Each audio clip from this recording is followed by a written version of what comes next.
Shalom. Shalom. From honors to the elders and honors to the apostles. We're just going to continue on where we left off from last week. Okay, by the way, all praise, honor to Yahweh. Just I'm going to try to make this continue on where we left off with last week. So, it says, last week I left off on reading some history on the Roman Empire. The horrific acts they did, the Roman Empire did. It said in verse Daniel 7. Verse 7, you can get, if you got that, Daniel 7, verse 7. Yep, I got it. This is Daniel chapter 7 and verse 7. And it reads, After this I saw in the night visions, and behold, a fourth beast, dreadful and terrible and strong, exceedingly, and it had great iron teeth. It devoured. It had great iron teeth. It said that strong exceedingly. Yep. So the word exceedingly has its roots in Latin and Old French. It signifies something being very greatly or very much. The core of the word stems from the Latin excedere, meaning to go beyond it, to surpass. The Latin term combines ex, meaning out, and sedere, meaning to go. The English word exceed is also derived from the same Latin root. Just as iron is stronger than brass, less precious but stronger. Iron more valuable than brass. Just generally, brass is more valuable than iron. In the context of scrap metals, iron being an inferior metal is more common and thus typically valued lower than non-ferrous metals like brass at scrap yards. Brass, being an alloy of copper and zinc, is considered a non-ferrous metal and is generally more expensive. So we're going into, we left off on the Roman Empire basically, and what this is saying basically is that iron is basically stronger than brass. Ancient Rome conquered significantly more territory than Greece. The Roman Empire, on the other hand, endured for centuries and controlled a massive territory expanding from Britain to Egypt and from Spain to the Middle East. It says, was Rome stronger than Greece? So I just Googled that, and it brought me this here. It says, military strength. Rome's military power. Rome eventually surpassed Greece in military might, particularly in terms of territorial control and organized forces. The Roman legions were highly disciplined and adaptable, using flexible tactics like the manipular system and innovative weapons like the javelin. Greek phalanx. The Greek phalanx, a defense formation of hoplites with long spears, was effective in certain terrains but less adaptable than the Roman legion. Roman conquest. Rome eventually conquered Greece in 146 BCE, demonstrating its military superiority during this period. In terms of military power, territorial control, and long-term stability, ancient Rome was ultimately stronger than Greece. While Greece excelled in culture, philosophy, and initial advancements, Rome's unified government focused on military organization and expansion and ability to adapt and incorporate conquered territories led to a larger, more powerful, and longer-lasting empire. Now, it mentioned the Great Iron Teeth. I googled who used iron more for their weapons. Both ancient Greece and Rome extensively used iron for weapons, including swords, though they adapted iron at different times and for different reasons. While Greeks initially relied on bronze, they transitioned to iron swords with the start of the Iron Age. The Romans during the Roman Republic and Empire heavily utilized iron for their weaponry, including the iconic gladius. Key differences in timelines. Since Greece transitioned to iron weaponry earlier than Rome, roughly coinciding with the beginning of the Iron Age. Bronze in Greece. While Greece adopted iron, bronze was still used, especially for imports. Roman emphasis. The Romans placed a greater emphasis on iron and steel for their military, even though bronze was also used in some instances. So I googled who had the better weapons. Did Rome or Greece? And it says here, yes, Rome generally had better weapons and armor than Greece, especially in the latter periods of their respective empires. While both civilizations developed effective military equipment, Roman advancements in weaponry, armor design, and tactical flexibility ultimately gave them a significant edge in warfare.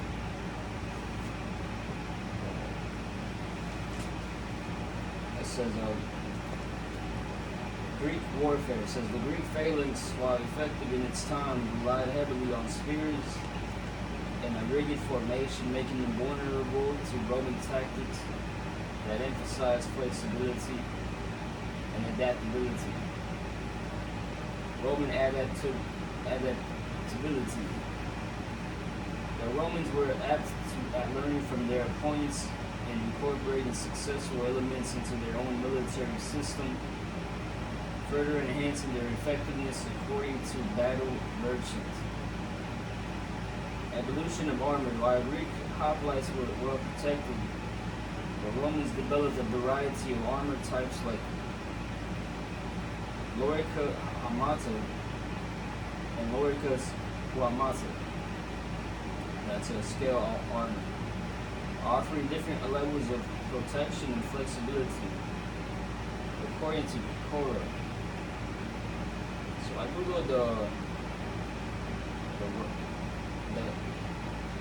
Greek sword versus the Roman sword, Roman types of sword. Mm-hmm. And it said here about that. It said the Sikhos and the gladius were both short swords used in ancient times, but they served different cultures and combat styles. The Sikhos, primarily used by Greeks, was a versatile cut and thrust weapon, often employed as a secondary weapon after the spear.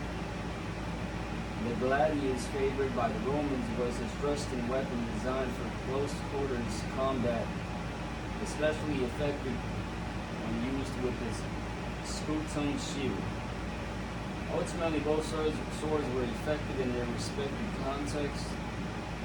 The Sikhos reflected the Greek emphasis on versatility, while the gladius embodied the Roman focus on discipline and organized combat. So basically, the type of the swords the Romans had were focused more on to basically thrust through with, while the Greeks they had more like an MMA type of style of fighting with the sword. That the Romans used more like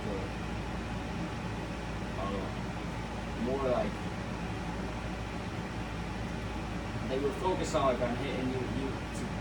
The Romans were focused on killing you, basically, just to kill you and eliminate you quicker. The Greeks just focused on using a bit more strategy. the Romans would just want to knock you out. The Greeks would focus on longer types of styles of combat, like MMA, and basically, if you were to compare thrusting versus cut, the gladius was primarily designed for thrusting, while the Z-forge was more versatile, allowing for both cutting and thrusting. The length difference seen between gladius and Z-forge illustrate the military concepts of the respective warfare. The gladius, with its blade length from 50 to 55 centimeters, was noticeably shorter than the Greek Z-forge, which had a blade length of 60 to 65 centimeters. He devoured and break in pieces and stamped the residue with his feet. So their weapons, it's going all the way back to how diverse it was.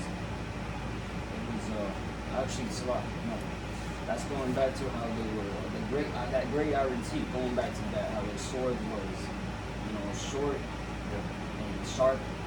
That's that alloy too. I can add to that. Right here, I just typed in what makes iron stronger than bronze, because you remember, you go down that statue, it goes through all the alloys which are stronger than the other. It says iron, when properly treated, can be significantly stronger than bronze, especially considering the development of steel, which steel is nothing more than it's an alloy of iron. Okay, it's iron and carbon. All right, the steel is probably one of the strongest alloys man has ever created. All right, it says, while bronze is an alloy of copper and tin, making it stronger than either metal alone. Okay, it was initially superior to iron.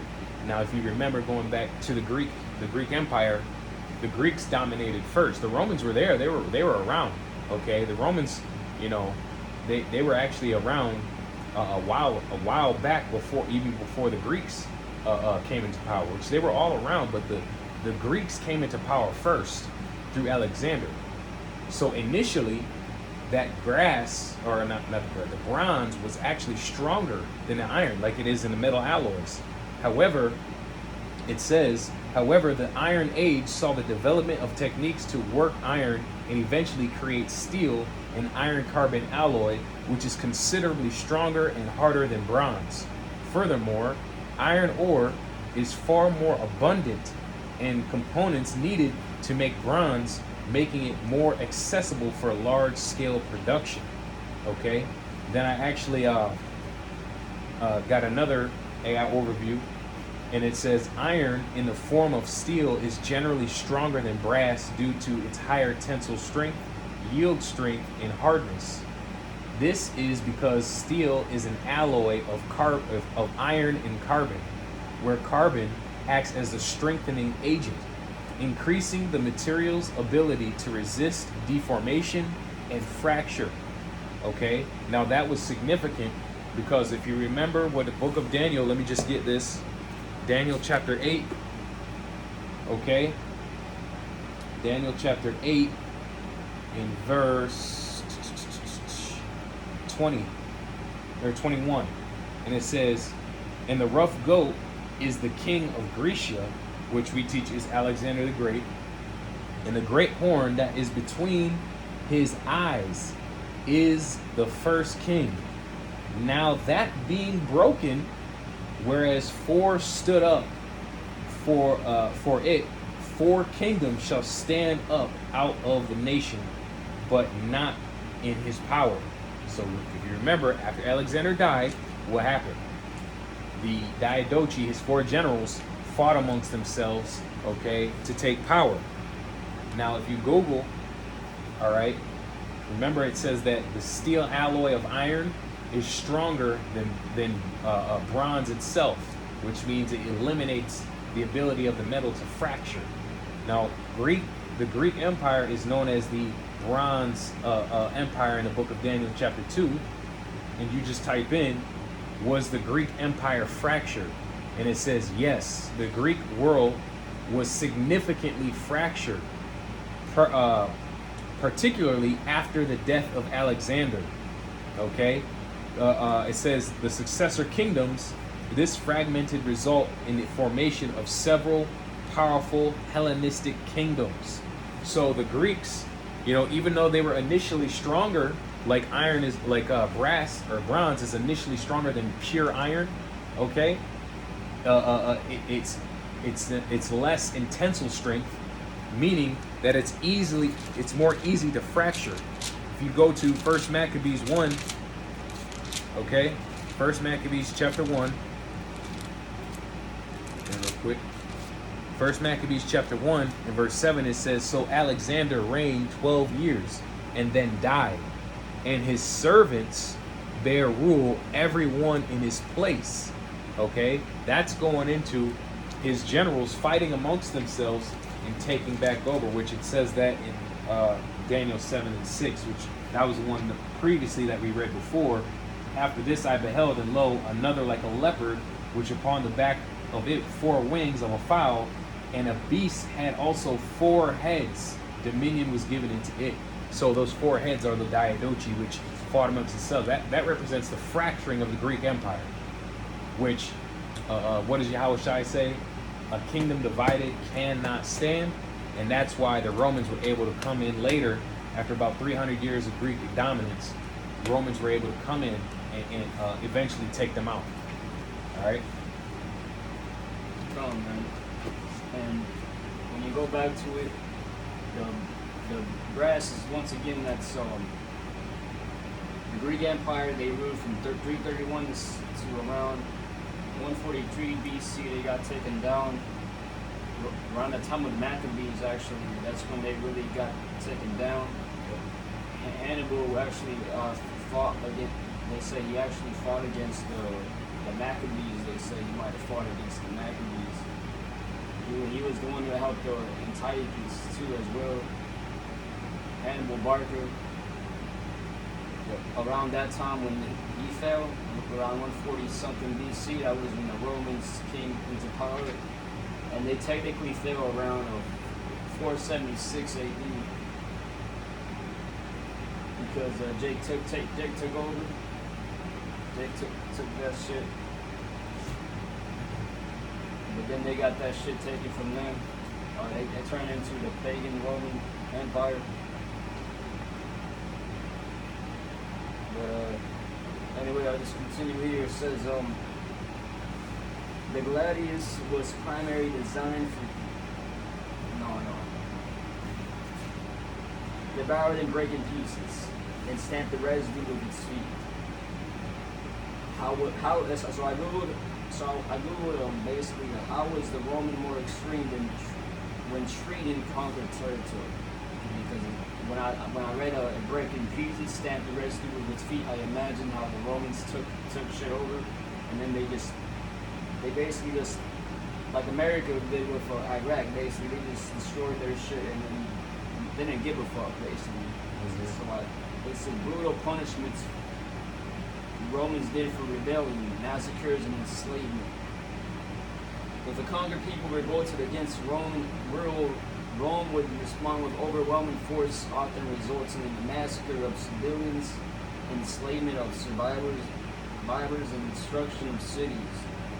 Decimation. In extreme cases of cowardice, the mutiny within the Roman army, commanders could order decimation, where every 10th soldier was executed by their comrades. While rare, this brutal practice highlights the severity of Roman military discipline. Crucifixion. This slow and agonizing method of execution was reserved for serious crimes, especially rebellion and the punishment of slaves, making it a powerful deterrent. The sack of Jerusalem. The devastating event in 70 AD saw the destruction of the city, the killing of hundreds of thousands of civilians, and the enslavement of tens of thousands, highlighting the potential for extreme Roman brutality in dealing with rebellion. Ruthlessness in conquest, destruction of Carthage. The Third Punic War ended with the complete destruction of Carthage, its population killed or enslaved, showcasing Roman determination to eliminate perceived threats. Sack of Corinth. Similarly, Corinth was destroyed in 146 BC. Its men killed, women and children, enslaved, and treasures looted.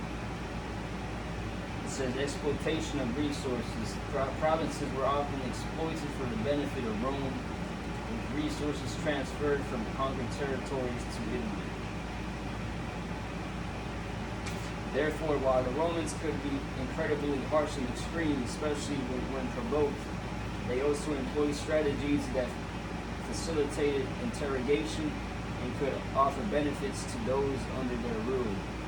And that's what you're seeing with Trump today, with the Alcatraz situation. It depends on the situation, but usually it was pretty hands off. The Romans didn't care if the native king was left in charge as long as the taxes were coming in on time and in full. When the client king stopped facilitating this, that's when things could get ugly.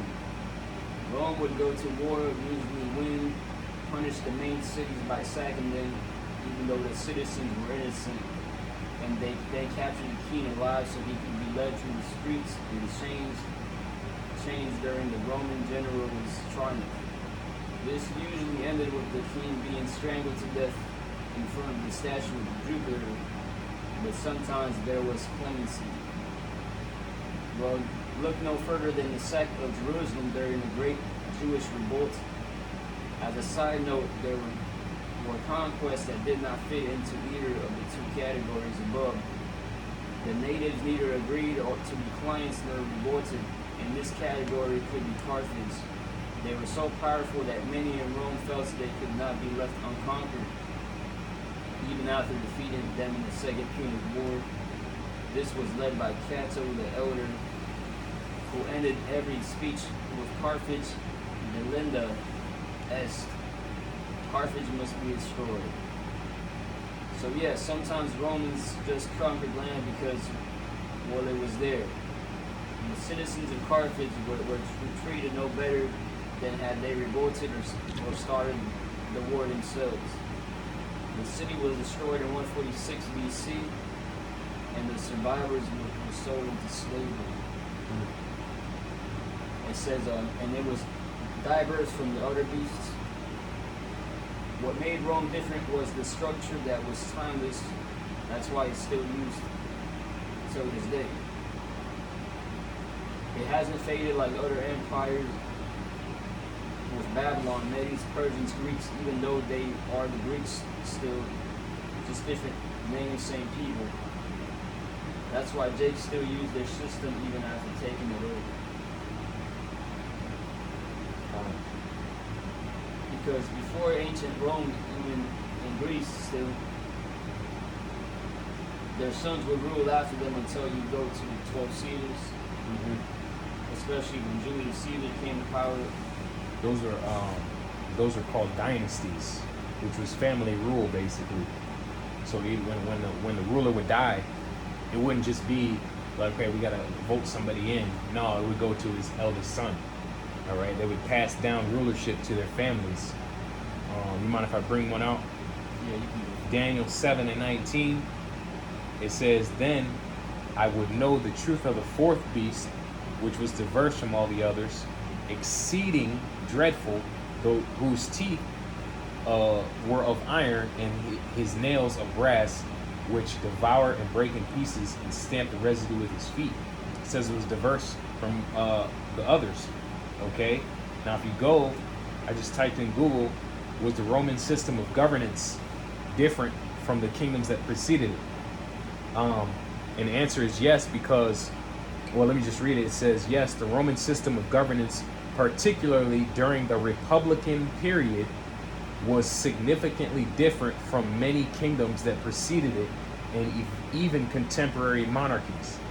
Here is the key distinctions, which was, it was a shift from a monarchy, which a monarchy is rulership by a king, a single individual, okay, to a republic.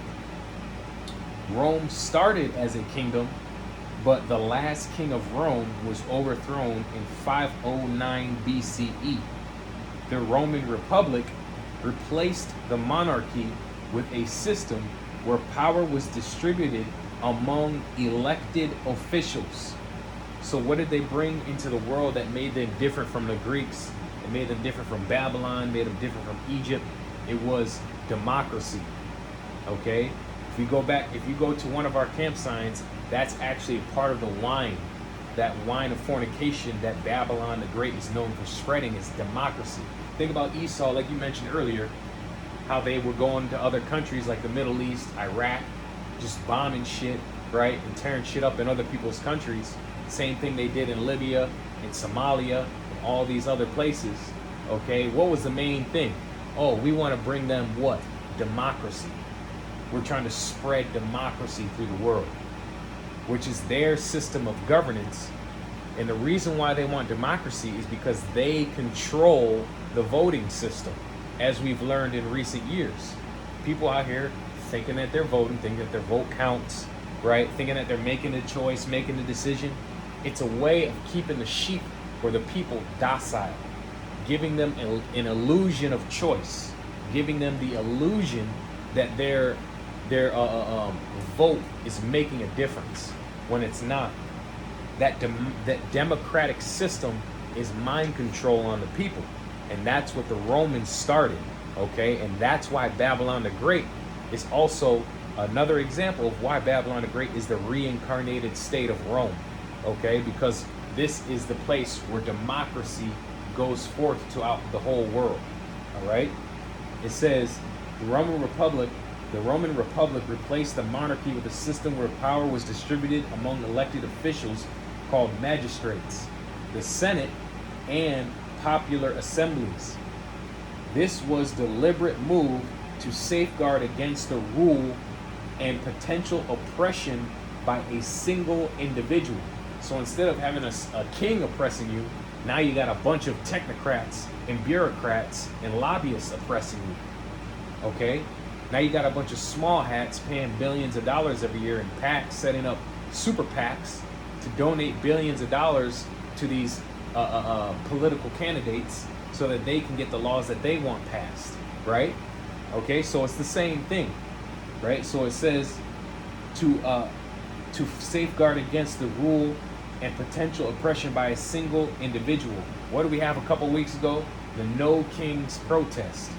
They were protesting against a dictator, a king, a monarchy, when actually that's the way the Lord set up the world to be run, is by a single king, an individual, which is going to be Yahushua in his return. So every kingdom before Rome had a king. It just said in 1 Maccabees chapter 1 and verse 7, or Daniel chapter 8 and 21 says that he-goat was the king of Grecia. Okay? Greece had a king. Okay? What was before Greece? Persia had a king. Medes had a king. Babylon had a king. Israel had a king. But then here come the Romans, the Edomites, who want to change up the whole system of doing things. That's why it says that this beast was diverse from the other beasts because of the way that they ran things. Okay? Now they have full control, right? Because a king pisses off the people, right? What do the people do? They revolt. They kill the king. Well, now you got 200, 300, I think it's like 312 senators, right? Who are you mad at? Which one, right? Who can you blame? Okay, when you give the illusion that power is spread through all these individuals. Okay, so I just wanted to bring that out. That was Daniel 7 and 19. What also made Rome diverse was basically its significance. There's not any other empire that has such significance as the Romans do. Like when you look at America today, you don't compare it to ancient Babylon or ancient Egypt. Mm-hmm. You compare it back to ancient Rome because the Lord was really dealing with that empire to raise it up, man, raise it on high. Well, that's what it says. I believe in the 20th verse, it says, "And his nails of brass, which devour and break in pieces, and stamp the residue with his feet." That means they were crushing all opposition, any dissidents that they had. was crushed and stamped out immediately. That's like America, right? When America goes over to a small ass country like Yemen and drops 3-ton bunker buster bombs on their head, that's called crushing and stamping out the residue. Okay, the Romans did the same thing. Like you brought out the point of their sword, the Roman short sword, which they made that famous. Okay, that was a deadly weapon. What was it designed for? Piercing, puncturing. You can cut somebody a lot, right? You can suffer a lot of cuts, you know, which was how the Greeks fought. Okay, you can cut them and they'll bleed, and it takes a while to die from that. But you thrust a sword straight through their organs, they're done, you know? They're done for. One strike, like you said, the Romans were more focused on killing you immediately, right? That's also what made them strong, is that pure dominance they had on the battlefield. Continuing on in the diverse from all their beasts. So basically what the Romans had was usually before the Romans came to power, usually the son would take the place of his father until you get the Roman empires that come into power. And that's also until it's really stopped kind of when you get the 12 Caesars. Julius Caesar kind of like stopped that shit because he wanted to take the power from away. At that point, the Senate was corrupt. Julius Caesar wanted to take power from them. Yep. But let's read some of that here. And what happened to him? He was assassinated by who? The Senate. All right. Yeah, that's why people love Julius Caesar. They got mad, and Augustus ended up taking revenge on the Senate for that. Yeah. Before Julius Caesar, especially Rome, was choosing who would come next as emperor. Augustus' legacy, the first emperor Augustus, established a system where the Senate and the military, particularly the Praetorian Guard, were key to legitimizing the ruler. If you can get Yep. First Maccabees 8, 3-4. Because it mentions the Romans here in the book of Maccabees too. First Maccabees 8, 3 and 4? Yeah. Alright, I got it right here. First Maccabees 8 and 3. It says, and what they had done in the country of Spain for the winning of the mines of the silver and gold which is there, and that by their policy and patience they had conquered all the place through it were very far from them, and the kings also that came against them from the uttermost part of the earth, till they had discomforted them and given them a great overthrow, so that the rest did give them. Go ahead. Wait, what verse are you on? 4. Just keep reading that. Okay. The rest did give them tribute every year. Beside this, how they had discomforted in battle Philip and Perseus, the king of Kittims, with others that lifted up themselves against them and had overcome them. How also Antiochus, and the great king of Asia, that came against them in battle, having 120 elephants. What verse are you on? 6. Alright, let's stop it. Okay. It said back in verse 4 that they were by careful planning and persistence. That's how the Romans would get down. It says on down, it says who had fought against them, they had defeated them so badly that the survivors had to pay annual taxes. That's right. That goes into how they stamped the residue from their feet. And how diverse they were as well. Yep. Skip down to verse 14. Verse 14 says, yet for all this, none of them wore a crown or was clothed in purple, to be magnified thereby. Continue. Verse 15. Moreover, how they had made for themselves a senate house, wherein 320 men sat in council daily, consulting always from the people to the end they might be well ordered. And that's what I just brought out. They brought in the Senate, which I believe the American Senate is 312. I could be wrong on that. I'm not sure how many it is. But you want me to keep going to 16? Yeah. And that they committed their government to one man every year who ruled over all their country. That's a presidential election, right? Names they called it Caesar, right? It says over all their country, and all were obedient to that one, and that there was neither envy nor emulation among them. 17. Mm-hmm. In consideration of these things, Judas chose Eupolemus, the son of John, the son of Achos, and Jason, the son of Eleazar, and sent them to Rome to make a league of enmity and confederacy with them, and to entreat them that they would take the yoke from them. For they saw that the kingdom of the Grecians did oppress Israel with servitude. Keep going? Yeah.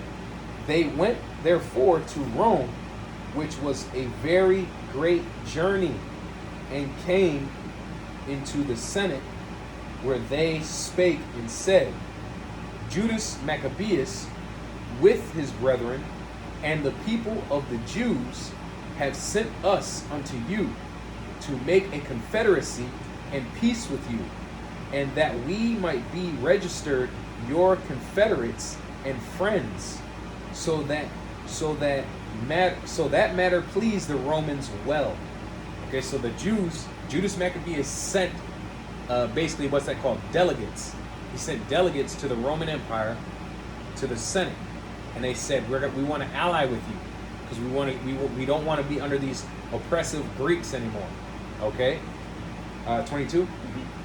And this is the copy of the epistle which the Senate wrote back against the tables of brass and sent to Jerusalem, that there they might have by them a memorial of peace and confederacy. Good success to be the Romans and to be the to the people of the Jews by sea and by land forever. The sword also an enemy be far from them. Okay, and we know that was a lie, because what does the scriptures tell us? Okay, never trust thy enemy. Okay, it's Sirach 2:10. Okay, and it says never trust thine enemy, for like as iron, remember the alloy of iron represents who? The Romans. Judas Maccabeus is dealing with the Romans right now. Okay, but he's sending them good tidings or peaceable epistles, right? So he's going off by trusting his enemy. For like as iron rusteth, so is his wickedness. Though he humble himself, right? What did he say? Good success to be to the Romans and to the people of the Jews by sea and by land forever. The sword also an enemy be far from them. Okay, though he humble himself and go crouching, yet take good heed and beware of him, and thou shalt be unto him as thou hast wiped a looking glass, and thou shalt know that his rust hath not been altogether wiped away. All right. I want to keep going to 24. Yeah. 24 says, if there come first any war upon the Romans or any of their confederates throughout all their dominion, the people of the Jews shall help them as the time shall be appointed with all their heart. What does that remind you of today? Article 5 of NATO.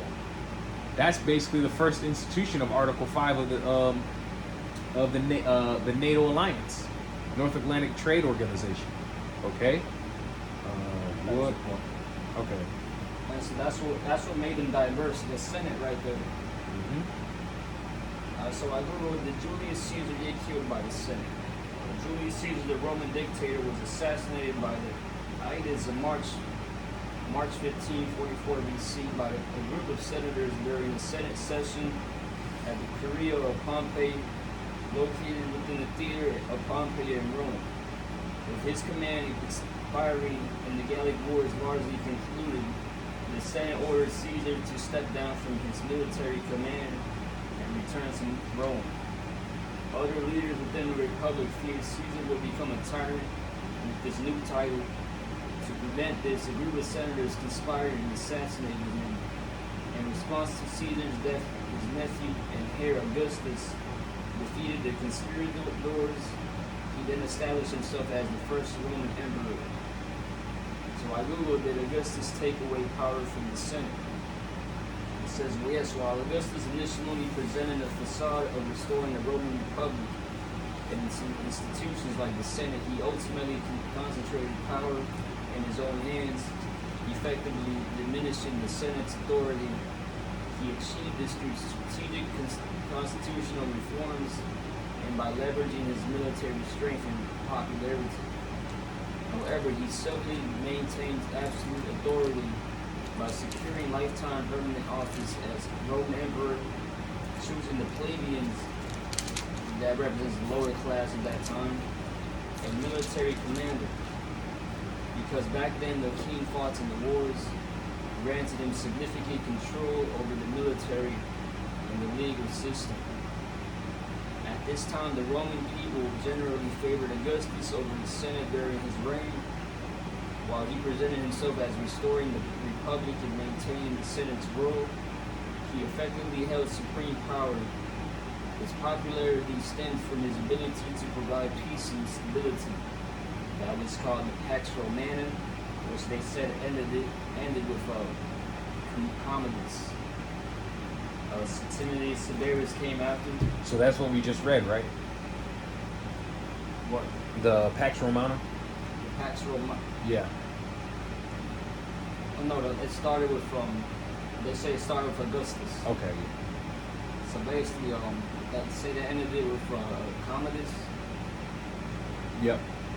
Then after that, you got the 5 emperors.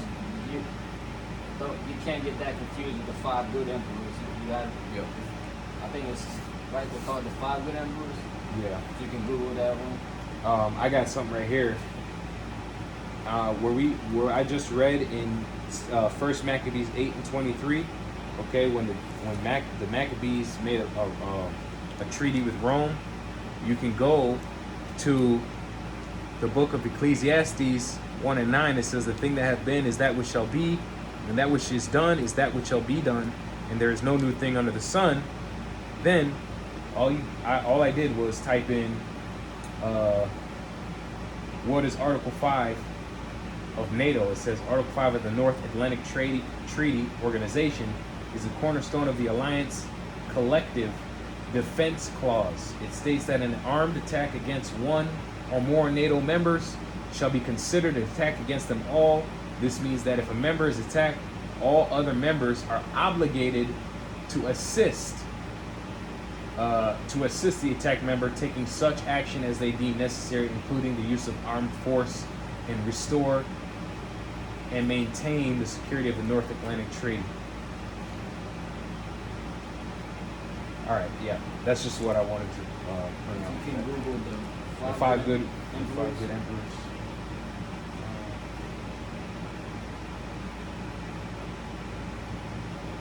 Five good emperors of Rome. The 5 good emperors of Rome were Nerva, Trajan, Hadrian,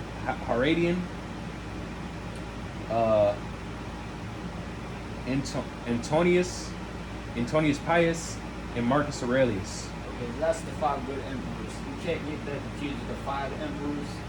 That was the year of the 5 emperors, where basically these 5 emperors fought, and basically Septimius Severus defeated all the other think it was like 3. And then after him, you get the son actually murdered him. They say he poisoned him, but then after the nigga had gout because the nigga was off. He basically, it's rumor he worshipped balls and shit. And basically, after that, you get the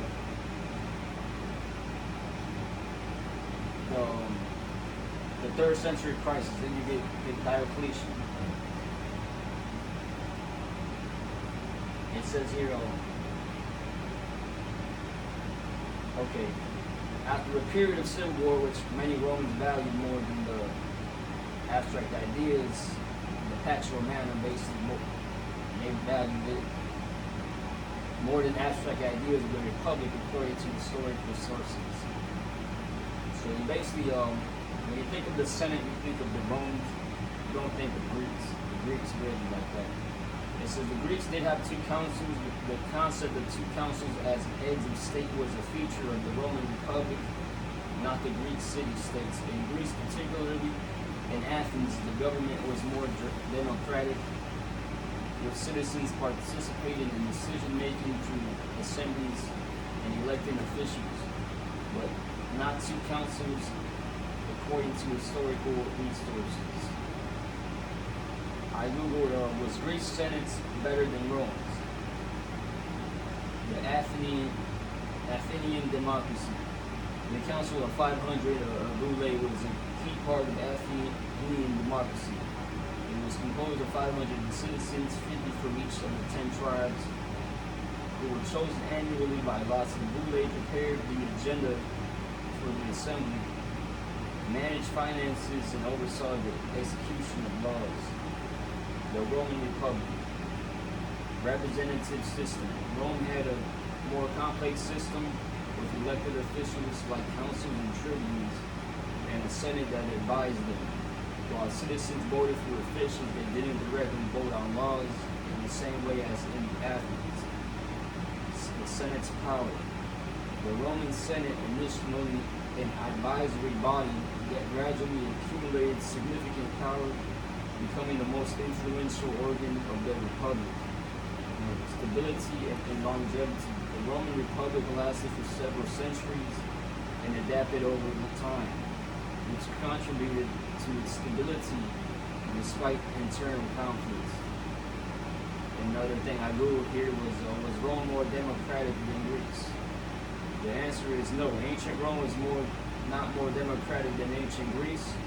While both societies had elements of self-government, Athenian democracy in Greece was more directly democratic than the Roman Republic. Athenian citizens directly participated in decision-making through assemblies and other institutions, whereas Rome's system was involving citizen participation. It was more complex and featured a greater role for elected representatives and patrician elites. Google too, was Rome more democratic than Medes and Persians? Based on historical information, the Roman Republic was generally considered more democratic than the Achaemenid Empire, that's the Persians and Medes. The Achaemenid Empire was a monarchy. The Achaemenid Empire was ruled by a powerful monarch and a great king with significant authority. Decentralized administration. While the king was supreme, the empire did utilize a system of local leaders who would accept the Persian rule, indicating some level of delegation and local administration. However, this structure is generally categorized as a form of government with a centralized authority rather than a democracy. Roman Republic. Citizen assemblies. The Roman Republic had a system of citizen assemblies where free male citizens directly voted on laws, which is considered a more democratic feature than modern state legislatures. Elected officials. Many public offices in the Roman Republic were elected, allowing citizens to participate in choosing their leaders. Tribunes. The office of tribune was created to protect the rights of the common people. The plebeians. by giving them veto power over legislation. It says military and adaptation.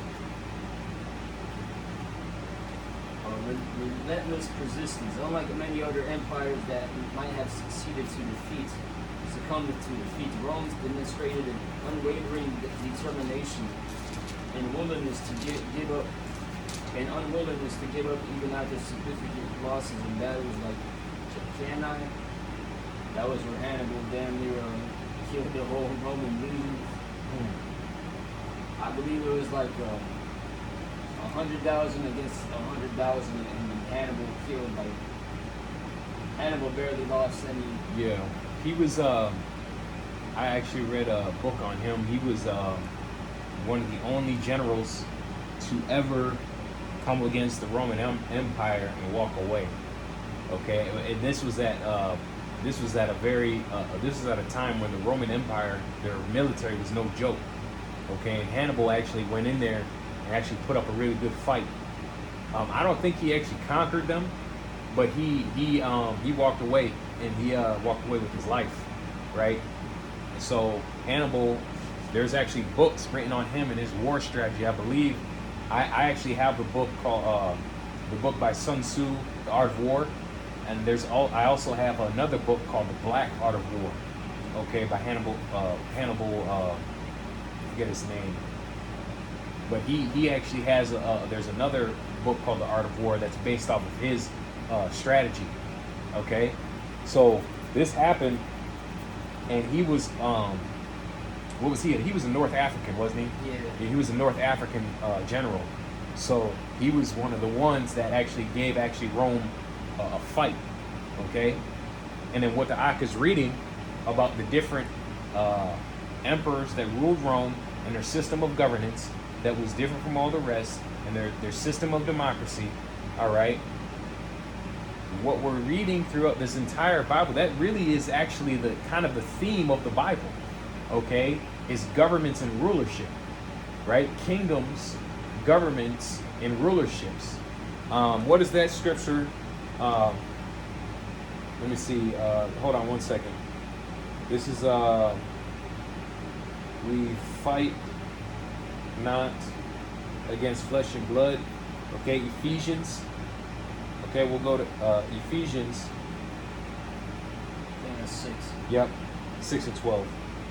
Ephesians 6 and 12 says, "For we wrestle not against flesh and blood, but against principalities." Now, a principality is a spirit, okay? It can be a spirit. But also, a principality is also known as a government, okay? The government is known as a principality. That's why it has the word prince or czar in it, okay? Against the powers and against the rulers of the darkness of this world, against spiritual wickedness in high places. So there's high-level demons that are working on the minds, which it's all through the Yahweh Bashim Yahushai. Yahweh has high-level demons working on the minds of these rulers, working on the minds of these kings, these governors, these emperors, these presidents. Okay? That is who your enemy is. Okay? You got to understand the level of warfare that you're in. Now, what are we trying to bring forth? We're shouting down this wicked kingdom, like it says in Jeremiah 28 and 8. The prophets that have been before me and before thee of old prophesied against both many countries and great kingdoms of war, pestilence, and evils. Roughly paraphrased. If you go to Isaiah chapter 2 and verse 1, it says, "The word that Isaiah the son of Amos saw concerning Judah and Jerusalem, and it shall come to pass in the last days," which we teach we're in the last days, "that the mountain, which is the government of the Lord's house, shall be established in the top of the mountains, and shall be exalted above the hills." That's called world domination. There's a government that's going to be established on earth. Elder Yeshwamba and Elder Malcolm will talk about it all the time. What we're bringing out is that the fact that this current government is going to be destroyed. Okay? And Yahweh Shai is going to come back, and he's going to establish his government.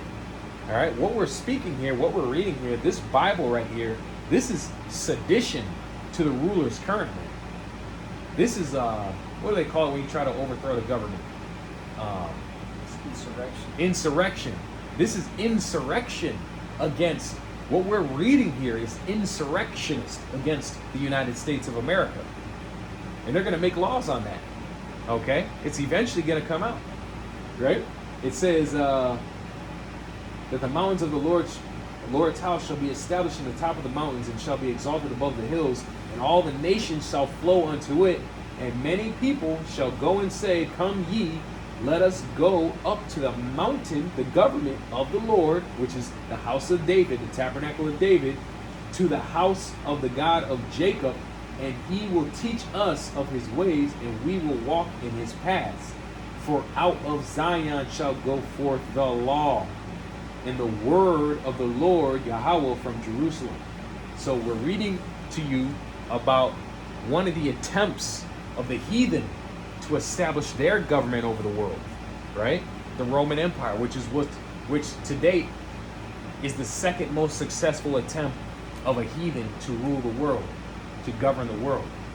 Currently, under the rulership that we're in Babylon the Great, the Bible is telling you about Babylon the Great, which is the most dominant, successful governance by a heathen nation over the world. And the only reason why it got that far is because the Heavenly Father prophesied that it would, okay, before it was thrown down.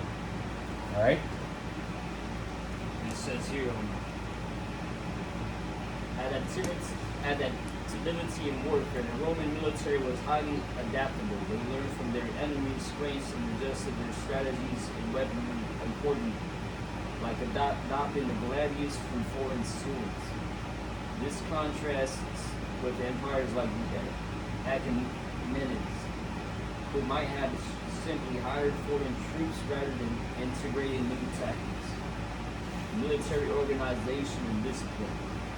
Rome had a highly organized and disciplined military that was critical to their success in conquering and maintaining control over vast territories. Governments and political system. Advanced political system. The Roman state had an advanced political system incorporating the technologies and innovations from conquered peoples and enhancing them through the empire's vast size.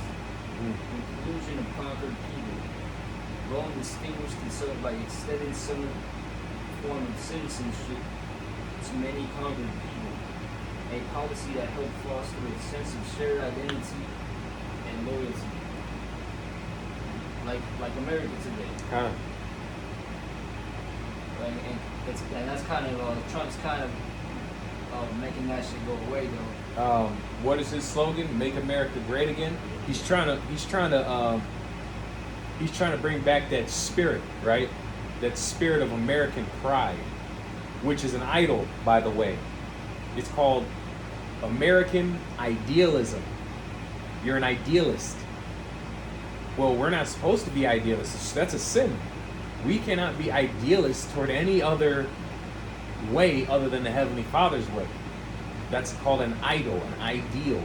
Okay? So when your values, okay, when you value the things of this world, right? That means you're an idealist towards this world. You're an American idealist. When you want America to succeed and continue forth, you want it to prosper, you want America to be the number one, make America great again, which there's Jakes out there, which is weird because there's Northern Kingdom Jakes that are all into that MAGA, which, by the way, MAGA is Latin for sorcerer or witchcraft, okay? Which, that's a spell on you Jakes who support that, all right? But if you're with that, you're committing idolatry. You're worshiping the beast, okay? You're an idealist, and the Heavenly Father is going to destroy you for that. Yeah, and I'm kind of jumping the gun, but later on in Daniel 7, it's going to mention how this same beast is going to go against the saints. And I believe those, which links with Revelation 13, which I got that later, but I believe those concentration camps are that because they signed that bill I don't know if you know, brother, but Trump said he was giving more money to build more of those Alcatraz. Yep. And they also they gave I forget how much, it was like something like 40 billion to ICE. They gave like 40 billion to ICE, which now ICE is now the highest paid, highest federally funded law enforcement agency ever to exist. Why? Because they want to round up you jakes and throw you into the fucking ovens like they were doing little hats over there in Germany in 1942. That's what they want to do. It's what they want to do. Except for maybe now they're gonna throw you into the alligator pit, or they're gonna do some other shit. There's gonna be all type of shit going on, right? And this is why we need the protection of Yahweh Shai. There's no getting out of this. You can't shoot your way out. You can't run away. Okay? You can't fight your way. You can't wrestle. As Elder Malcolm was talking about that today. He said that I can't judo my way out of this. You know? Esau Edom's gonna round Jake up. As a matter of fact, it's the Lord doing it. So it really ain't just Esau Edom doing it. It's the Lord making him do it. And giving him permission and power and authority to do it. Okay? So you gonna fight against the Lord and his will? Absolutely not. That's why 2/3 of you Jakes are you're done for. Okay? We keep making these videos. We keep warning you. I made a video today about Jake getting his final warnings, man. All the stuff that's going on with these cargo planes, with these concentration camps. There's one up here, up north, in up close to Middleville, Michigan. They got one up there. Okay, that was built a year ago. They got them all over the country. The alligator Alcatraz ain't the only one. All right, the warnings are about to stop. Then the bloodshed starts. Okay, you know. So all praise Yahweh Shem Yahshua. We're excited. I'm ready. Let's go. You know, because that means the kingdom is at hand. Right? And it's not going to be safe for you Edomites either, man. Nope. They're going to end up putting y'all in those bitches too. This is any dissenting opinion will be eliminated. Anyone. All right? Edomites included. It says here, legal system. Roman law was highly influential and served as a basis for many modern legal systems, such as the Napoleonic Code. They also differed in their approach to slavery by allowing freed slaves to become citizens, a path to social mobility. Infrastructure and technology. Advanced infrastructure. Rome invested heavily in sophisticated infrastructure, including an extensive network of roads. Impressive, which if you look at America today, they got many roads as well. They got one main road that leads all the way up to Canada, I believe. From Mexico all the way up to straight up to Canada. Yeah, and they also have one from, I believe, Washington, D.C. all the way to, was it Sacramento? California. Yeah. Impressive aqueducts and advanced engineering feats like arches and vaults, which helped facilitate trade, communication, and military movements. Integration and innovation. The Romans actively adopted and improved upon the best things found in their empire. Unlike some previous empires, they didn't fully integrate foreign innovations. Concrete. Rome used concrete provided a key advantage in their architectural and engineering advancements, enabling them to build on a larger scale in more varied locations than other civilizations. Economic system. Standardized currency. The Romans established a standardized currency like the denarius, which significantly facilitated trade and economic interactions across the growing empire. Economic development, military expansion, trade, and standardized currency. Would you say that the roads that they built help to facilitate military movement? Yeah, because that was actually, I just looked it up. That's actually the original intended purpose for the interstate highways in the United States. Okay, it is for civilian use, but the official name for the highways, the interstate highways, okay, which you call an I whatever number, I-69, I-97, you know, or US 131. Though the original name was National System of Interstate and Defense Highways. It was constructed for civilian purposes, but the national defense was the secondary purpose of the highways. So basically it's saying it's for military use. And they got all the military trucks and the big ass Humvees and big ass carriers and shit. That's what the highway's for. Okay? And we're about to see it used for its intended purpose here in America. We really haven't seen that, right? We haven't seen America use the highway in that kind of a way, but we're about to. All right? Every interstate is going to be locked down by the military during Jacob's struggle. Okay? And people don't even know this fact. Right? And when it happens, people because people are used to having rights. You know, they're used to being able to travel freely in America. People are going to lose their minds when the government steps in and says, "No, you're not traveling. You're not going to the next state. You're not going to the next city." All right. So the lessons we're bringing out is preparing people for that and preparing ourselves spiritually to understand that this is coming, right? You get Revelation 2:10. Revelation chapter 2, verse 10. It says, "Fear none of those things which thou shalt suffer. Behold, the devil shall cast some of you into prison." He's already doing it right now. Okay?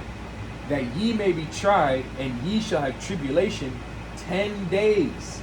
Be thou faithful unto death, and I will give thee a crown of life." Being cast into prison for a specific period of time, and it's not necessarily just 10 days. It could be 10 days, but it could be longer, it could be shorter. However long the Lord wants to test you for. But what do you say? He says, "Be thou faithful unto death." Even if you got to go to Alligator Alcatraz, right? You got to go to Alligator Alcatraz. Guess what? If you're part of the elect, it's not for your destruction. It's for your testing. Okay? You got to understand that. Be thou faithful unto death. Even if you got to be one of the martyrs, right? I will give you a crown of life. Okay? Isaiah 10:1. Isaiah chapter 10 and verse 1. "Woe unto them that decree unrighteous decrees, and that write grievousness which they have prescribed." Okay, because Esau Edom is signing. What did he just sign this? What's the one that you call Big Beautiful Bill? He just signed that Big Beautiful Bill. Now they can strip immigrants that have been naturalized. Okay, they can strip you of your natural. What's it called? Your naturalized status, meaning you're a naturalized U.S. citizen, which basically means it's the same as being born here. They can strip you of that now. Okay, and who are they going to use that against? Who do you think they're going to use that against? They're sure not going to use it against those white South Africans that they're moving here. They're going to use it against Jake. They're going to use it against Jake. Now, don't get it twisted. Esau Edom's still going to get fucked up by his own people. But Jake, you're the primary target. Says here, economic development, military expansion, trade, and standardized currency fuel economic development, like America too. With that petrodollar, you go into the history of that. Yep, I had that. That was the Bretton Woods Agreement.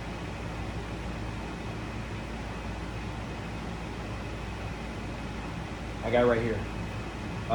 It says the Bretton Woods Agreement, established in 1944. Wow, what a coincidence. What happened in 1944? That was the end. I believe that was close to the end of World War II when America was fighting against Nazi Germany. It says by 44 allied nations. What is that?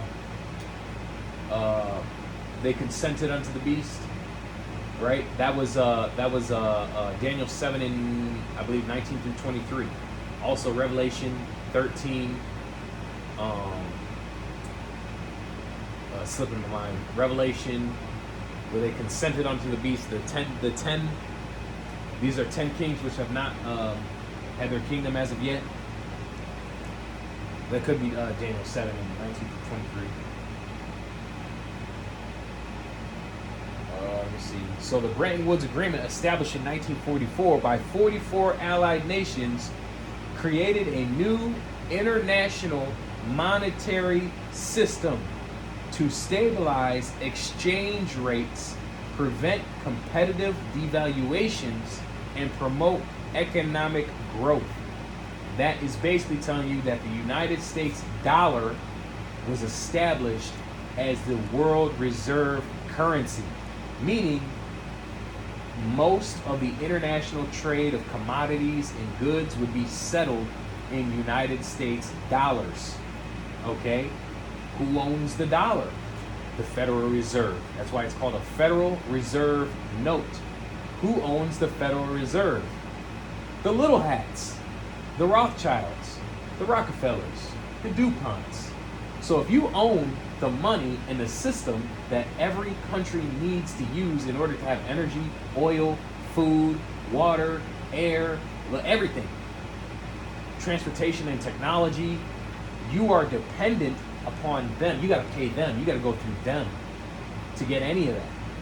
That is how they have gotten control of the world. That's exactly how they did it.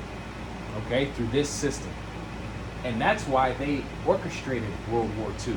That whole thing was set up. You think that was the Rothschild family funded both sides of that war? Okay, is it a coincidence that the Rothschild, William Rothschild or Meyer Amschel Rothschild, he was from Frankfurt, Germany. Okay, it says the system was designed to mimic the gold standard, with the US dollar pegged to gold at $35 per ounce, and other currencies pegged to the dollar. Key features include fixed exchange rates, IMF oversight, which the IMF, International Monetary Fund, is owned by the little hats, central bank intervention, owned by the little hats, the Rothschilds. Okay? And what country in the Middle East does not have a central bank owned by the Rothschilds? Iran, Persia. They don't have a central bank owned by the Rothschilds, which is why they hate them so much. They can't control them, right? Go ahead. And that reminds me of the Roman Empire once again, because in order for them to, basically they went to Saudi Arabia, and I believe it was, I forgot who it was, made a deal with Saudi Arabia to trade their oil in dollars. Yeah, that's the petrodollar agreement. Those are different. No, the Bretton Woods is different. Okay. Bretton Woods established the U.S. dollar as the world reserve currency. The petrodollar established Saudi Arabia. It was basically an agreement between Saudi Arabia and the United States Federal Reserve that Saudi Arabia would only sell oil for dollars. Okay, so that strengthened the status of the world reserve. It made it basically concrete, because every country in the world must have oil. You have to have oil, otherwise you're not a country. You'll be destroyed. You won't develop at all. Most of the world's oil comes from where? Saudi Arabia. So all the countries in the world, they have to buy oil from Saudi Arabia. This is why Saudi Arabia has those sheiks and those czars, and they're so rich. It's all that oil money, okay? It's all that oil money. This is why the United States will go to the Middle East and fight wars over what? Over oil, okay? Control of oil. Not necessarily control of the oil, but control of how that oil is sold. The oil must be sold for U.S. dollars. Why can't we buy oil? Why can't we buy oil for the French franc, or buy oil for the Russian ruble or the Chinese yuan? Which now they're starting to do that, but for so long it was only sold in U.S. dollars. Okay, so what did that mean? It mean that every country that had to buy oil, which was all countries, they had to have U.S. dollars on hand in their bank accounts. They had to have it. Whereas the only place you can get U.S. dollars, Federal Reserve. So now all these countries, they have to go to the United States and say, hey, please lend us some money. Put us in debt so that we can have reserves so that we can buy oil for our countries. And that is how the United States has dominated the world. And let's going back to the Romans here. Just like the Romans, they were trying to conquer shit, make more money for themselves. Economic development, military expansion, trade, and standardized currency fueled economic development, bringing resources and wealth back to Rome, which in turn transformed the city and its culture. Cultural influence and legacy. Lasting cultural impact. Roman culture had a profound and lasting influence on various aspects of Western civilization, including language, religion, arts, architecture, law, and forms of government. Most of them made it look, alright, yeah, most of the, when you go later on into the 12 Caesars, they basically turned it back into a monarchy. But they weren't calling it that, though. Like, you gotta, well, actually, it really didn't start with Domitian, Titus, and stuff. Vespasian came, he had his sons rule after him, but you go into Nero, as well as Caligula, emperors like that, those are some bugged out. I heard that Nero would sleep with his mother, okay, and he would, Probably. and Caligula would, he would sleep with the senators' women too. Yeah. He would invite them to his house and then take their woman to go sleep. Oh, by the way, the dollar. This is why the BRICS nations are such a significant development in recent years, because they've been planning and plotting. These countries know that the United States is just is about to fall and the dollar is about to crash. They know it. So what have they been doing? They've been developing alternative payment systems and currencies that they can use to settle international trade. If they do that, the U.S. dollar is finished. Okay? The United States has been printing and printing and printing and printing and printing and printing and printing for so long. For so long. And remember, the Federal Reserve is the one that owns the notes. The United States government does not own the dollar. The United States government is a borrower, just like every other country. So when Russia comes to the United States, right, and they say, we need dollars, the United States then goes to the Federal Reserve and says, we want to loan $1 billion to Russia. Okay? The Federal Reserve says, okay, we're going to loan the United States government $1 billion. We know that they're going to be good for it because they are loaning it to Russia, and Russia will pay them back, and then the United States will pay us back. But what happens when Russia and China and every other country says, we're not going to use the dollar anymore. We're not going to use any of that anymore. As a matter of fact, we're not going to pay you back anything because we know that your money is worthless and you've been scamming us this whole time. What happens then? Well, the United States still has $37 trillion in debt that they have to pay back to the Federal Reserve. How do they pay it back? Well, how does the United States government make money? Taxes. By taxing the people. This is why the prices of everything goes up. You can't afford to buy gas. You can't afford to go to the grocery store. You can't afford to go to school. You can't afford to do anything. You can't afford to flip on a light switch in your house because all the corporations, all the businesses, and all the people, all your paychecks are being taxed by the government so they can pay back their debt. Okay, and this is why people are so pissed off, because the government didn't ask you if you wanted to go into $37 trillion in debt for nothing. People have just been, and every time the government spends money, it makes people feel good because, you might get a stimulus check, you might get some economic development over here, but you remember that you're on the hook for that. You people are on the hook for that. All right? So this is another system of oppression which is being done on purpose, and eventually this bubble is going to pop, and all that inflation that the United States has exported, that debt that the United States has accumulated, is going to come back to the American people, and you're going to have what's called hyperinflation, where things become so expensive. Like it happened in Venezuela in 2015. People woke up one day and a gallon of gas cost $35. A bag of chips cost $80.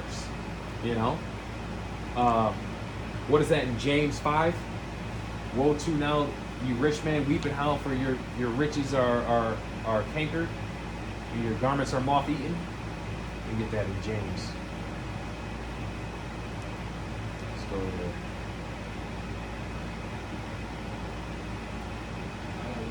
Go ahead. Zephaniah 1 in verse 10, 18, neither their silver nor their gold shall be able to deliver them in the day of the Lord's wrath, but the whole land shall be devoured by fire and jealousy. For you shall make even a speedy riddance of all them that dwell in the land. Can you get Isaiah 19? Just start at 1. Because that's what Isaiah 19 is about. The United States collapsing. All right? Let me get this first. James 5 and 1. Go to now, ye rich men, weep and howl for your miseries that shall come upon you. Your riches are corrupted. Yeah, your fake fiat federal currency that is not even pegged to anything valuable. It's made out of thin air, and it's not even paper anymore. It's just numbers on a screen. Yeah, it's fake. It's corrupted. It's fiat. All right? It says, for your riches are corrupted, and your garments are moth-eaten. Your gold and silver. It says your gold and your silver. Their gold and their silver is the U.S. dollar. Okay? Your gold and your silver is cankered, and the rust of them shall be witness against you. When hyperinflation hits, that's when people are going to know that this whole system that you live in is a scam. Okay? It says, your gold and your silver is cankered, and the rust of them shall be witness against you, and shall eat your flesh as it were fire. Ye have heaped treasure together for the last days. Okay, behold, the hire of the laborers who have reaped down your fields, which is of you, kept back by fraud. They're not even paying you. When you go to work, they don't pay you anything. They give you dollars. They give you IOUs. That's an IOU. They're saying that they owe you something when they give you dollars. They owe you silver. They owe you gold. They owe you something of actual value. But in 1971, the United States dollar was removed from the gold standard. So now there's nothing backing your money. It's fake. It's all not real. And that's what James the 5th chapter is talking about. Isaiah 19? Yep. You just want to get the whole chapter? Or? Just start at 1, because I believe it really just talks about the collapse of Babylon. Isaiah 19 and 1. The burden of Egypt.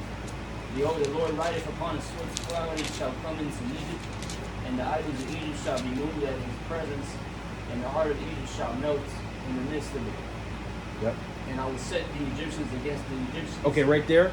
I will set the Egyptians against the Egyptians. That's civil war. Why is there going to be a civil war here in the United States?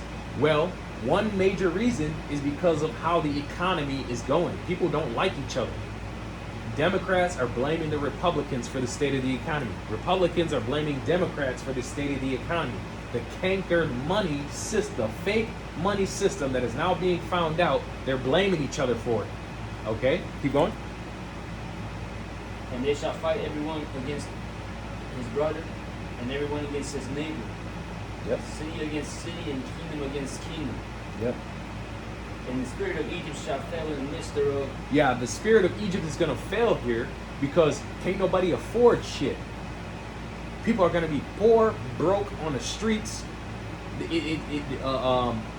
This is the internal collapse of the United States of America. And I truly, truly, truly believe that it's going to start with the collapse of the dollar. That's when it's going to get real. That's when the guns are going to come out. People can't afford to eat, right? Go ahead. And the spirit of Egypt shall fail in the midst thereof, and I will destroy the counsel thereof. Yep. And they shall seek to the idols, and to the charmers, and to them that have familiar spirits, and to the wizards. Yeah, basically the Chaldeans, okay? They're economists. They're technical. What do we do? Oh my God, what do we do? Oh, America's failed. But guess what? What are they gonna do? They're gonna have a bunch of chaos go on for a little while. All right, people in America are gonna starve. This is what the Lord's talking about: famine, pestilence, all that is coming, civil war. But then they're gonna do what? They're gonna come with a solution. They're gonna say, "Hey, we have a brand new monetary system that will fix everything. You just gotta get this chip." Keep going. And the Egyptians will I give over into the hand of the cruel Lord. Yep, Donald Trump. And the fierce king shall rule over them. Mm-hmm. Say the Lord of hosts. That's right. And the waters shall fail from the sea, and the rivers shall be wasted and dried up. Okay. And that's going into these waters right now, drying up. Yep. And they shall turn to the rivers far away. Or actually, the waters. What is money? What is money known as? Currency. Current. It's known as water. It's flow. What is a bank? A bank is the thing that sits on the side of the river that holds in the river. It controls the flow of the money, the river, the currency. Okay? The water is going to fail. It's going to dry. There's going to be no money here. Go ahead. And the sea also, it says sea, and sea is synonymous with kingdoms as well. Mm-hmm. And they shall turn the rivers far away, and the brooks of defense shall be empty.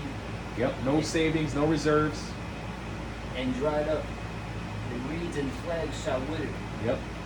The paper reeds and the brooks by the mouth of the brooks, and everything sown by the brooks shall wither. And that's interesting because it's talking about reeds and paper. Well, that's what the dollar is. It's made of paper. It's just paper. It's going to dry. There's going to be no more money here. All right? It's all going to be gone. Well, there'll be money, but you won't be able to afford anything. Everything is going to be so expensive that $20 ain't going to buy you anything. All right? The paper reeds by the brooks shall wither, be driven away, and be no more. Mm-hmm. That's right. The fishers also shall mourn, and all they that cast angle into the brooks shall lament. Yeah, the fishers basically going into those that rely on the economy, because nobody's going to be buying anything. A fisherman goes out to sea, catches fish, brings it back to market so he can sell it. Nobody's going to be able to buy it because nobody's going to be able to afford it. Okay? And they that spread nets upon the waters shall languish. Yep. Moreover, they that work in the fine flax and they that weave networks shall be confounded. Yep, because you're working hard, you're working 60 hours a week, but you can't afford shit. Go ahead. And they shall be broken in the purposes thereof, all that make sluices and ponds for fish. Yep. Surely the princes of Zoan are fools. The counsels of the wise counsels of Pharaoh is become brutish. Yeah, Zoan were basically the wise men and the Egyptians. Okay, they were the counselors to Pharaoh. Okay, and remember Egypt, because of Joseph, Egypt became the economic power of the world. Because what happened when there was a famine? Remember the vision that Joseph interpreted: the 7 fat calves and the 7 skinny. Okay, 7 good years and 7 bad. Okay. Egypt decided to stock up on their commodities, their food, during the 7 good years. Then every other country was hungry and starving. Now they got to go to Egypt to buy, making Egypt rich and powerful. Okay? How say ye unto Pharaoh, I am the son of the wise, the son of ancient kings? Where are they? Where are the wise men? Yep. And let them tell thee now, and let them know what the Lord of hosts hath proposed upon Egypt. Now this time, Egypt is not going to be saved by these wise men. They're not going to be able to sell their way out. There's nobody got stored up. You already know that what did they just do? They kicked out all the immigrants. Now nobody's working in the farms. All right. How many farms shut down in Texas already? In California and Arizona, those farms aren't collecting food. So there's going to be a food shortage. There's going to be, what did it say? Where are they? Where are the wise men? Them that tell thee now, let them know what the Lord of hosts hath purposed against Egypt. The princes of Zoan are become fools. The princes of Noph are deceived. They have also seduced Egypt, even they that are the stay of the tribes thereof. The stay of the tribes thereof, meaning you rely upon it. You rely upon the system. What's that scripture? I will take away the staff, or the stay of the staff. They shall no more. In Isaiah chapter 10, talks about the Israelites will no more stay upon them that smote them. The Lord is going to take away the stay and the staff away from Egypt. Okay? Because you Israelites have become complacent, docile, and reliant upon your enemy. And that's one of the curses. So now when your enemy goes down and their economy fails, that means you're going to fail as well. Okay? The only people that are going to get through this are the men of the Lord. People are going to starve. People are about to starve to death. That's unheard of in America. America, we throw food away. In America, we make TikToks of people smashing food into people's faces on the street. We do in America. You got fat 300-pound black women sitting on YouTube eating mukbang crab legs and shrimp, lobster, and cocktails, pork sandwiches, just smacking all hard into the mic, and people pay for that shit. People don't understand. America's had it so good. People don't understand that food is a commodity. Most people don't even know what a commodity is. Food is an actual currency. Go over to the Democratic Republic of the Congo, okay, and waste some food. They'll fucking chop your fucking hands off. Waste some food over there in Kenya. Waste some food down there in El Salvador. Waste some food in fucking rural China where they don't got food. America, the people here are so soft, coddled, and have no idea what's coming. That is another reason why the death toll is going to be so high. People don't know how to grow food. People don't know how to survive in a famine. All right? And the Lord made sure it was like that. That's why the Lord blessed America so much, so he could soften you up. He could butter you, what does it say, fatten you up for the kill? Like a pig. If you want to kill a pig, you want a big fat roast, an abomination, right?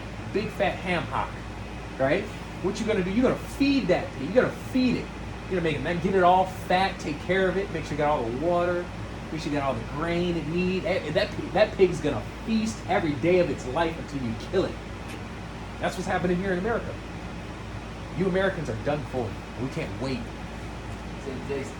Just has that honey on it, the honey ham. Oh yeah, honey glazed ham. Man, honey glazed ham. Jake's mouth is watering right now. Yeah. This because you mentioned the staff. Yep, the stay in the staff. This is Zechariah 11, and I think this is what you mentioned. Yeah, that's what I meant. Zechariah 11 and verse 8. 3 shepherds, those are I cut off in 1 month, and my soul loathed them, and their soul also abhorred me. Then said I will not feed you. That dieth, let it die, and that is to be cut off, let it be cut off. And let the rest eat every one that the flesh of another. And I took my staff, even beauty, and cut it asunder, that I might break my covenant which I made with all the people. And it was broken in that day, and so the poor of the flock that waited upon me knew that it was the word of the Lord. And that flock there is talking about us, the elect right now. Yep. And it was broken in that day. That day is that day that's going to be broken is when Jacob's trouble happened. And that covenant with the people. that's going to be that peace, that American stability people will trust on. Oh, let me get this. Yeah. Jeremiah 15:1. Then said the Lord Yahweh unto me, though Moses and Samuel stood before me, yet my mind could not be toward this people. Talk about you Israelites. Cast them out of my sight, and let them go forth, and it shall come to pass, if they say unto thee, whither shall we go forth? Then shalt thou tell them, thus saith the Lord Yahweh, such as are for death to death, such as are for the sword to the sword, and such as are for the famine to the famine, and such as are for the captivity to the captivity. Those are all the things that we're talking about this government bringing down upon you. Famine, death, captivity, and the sword. So not only are people going to be starving to death, there's going to be a bunch of diseases running around. People ain't making no money. The government is throwing you niggas into Alcatraz, dropping you niggas from 30,000 feet into the ocean. What else? Race wars. Esau's just going to lose his shit. Right? All this is going to go down at the same time. All of it. Okay? And it's just death, famine, and mourning. Right? There you go. Continue in Isaiah 19 here. Yep. It's Isaiah 19 and verse 16. Even they that are in the state of the tribes thereof. Oh yeah, because going back to 70 AD, this happened with, that was the form of Jacob's struggle. Yep. And even with the Roman Empire, that decline, what made them decline was the lack of military, and also the lack of a good economy because of all that inflation, which is what we're speaking on here. Yeah. Verse 14. 14. The Lord hath mingled a perverse spirit in the midst thereof, and they have caused Egypt to err in every work thereof, as a drunkard man staggers in his barn. Neither shall there be any work for Egypt, which the head or tail, branch or rush may do. Ooh, and so not only you have hyperinflation, people have already been struggling. People barely making it right now. Nobody got no savings here in America. People are weak to weak. That is it. Okay? And then the Lord said, neither shall there be any work for Egypt. So not only that, but everybody's going to lose their job. Then you got AI. So now these businesses are going to run their businesses off AI because they can't afford to pay people. So they're going to go put an AI in there. So now people ain't going to get their jobs back. You ain't going to be working. There's not going to be any work for you Egyptians, you Americans. All right, everybody's going to lose their job. The hyperinflation is going to set in. Famine is going to set. Man, I tell you what, this is the ultimate shutdown. I was going to say, this is the ultimate cocktail of death that the Heavenly Father is cooking up right now. This is the ultimate cocktail of death. And that's why that's why Heavenly Father said, the cup shall surely pass to our enemies. Our enemies are going to drink of that cup, that cocktail, man. Just like we had to drink. Now Jake's still going to drink this, okay? Because Jake didn't get right. But just like Isaiah chapter 10 says, there's a remnant. There's a remnant that miracles are going to be worked through, right? The fact that we sit down and make these videos and go through these scriptures, we're trying to be of that remnant because we don't want to die with you niggas here, man. We don't want to be rotting bodies in the street with the rest of you. Okay? We'll see you on the other side, but shit, I'm not trying to mess with the Heavenly Father, man. I'm not trying to go through and he said it's going to be a time like no other in Daniel chapter 12:1. He said it's going to be a time like no other. People are about to die right now. We're so close. People don't even realize how close we are to this. The people you see around you today, when you walk outside and you got your neighbors, you go to the store or something like that, all of them dead. Imagine them just dead. Let everybody just drop to the floor right now. Okay? That's what I think about that all the time. I look at people that I work with, you know, I might say good morning to, you know, look at people that, you know, I go to the store or something. I just imagine them as a dead body laying where they're standing right now. Okay? And Lord will, He'll have mercy on me, mercy upon the Ak, mercy upon all the Akim that do this labor, man. Okay? Because we're gonna need it. We're gonna need Yahweh Shai, man. We need it. You can't emphasize that enough. There is no surviving this. There is no survival from this in any way. You can't prep enough. You can't pray to Jesus enough. you can't do enough push-ups. You can't. You know what has been a common thing I've been seeing on social media? Everybody getting into little combat sports, man. Everybody's a boxer now. Everybody's a boxer. Everybody's a wrestler. You know, everybody's shooting guns at the range. You niggas are done. Okay? Matter of fact, what does it say in Jeremiah 30:5?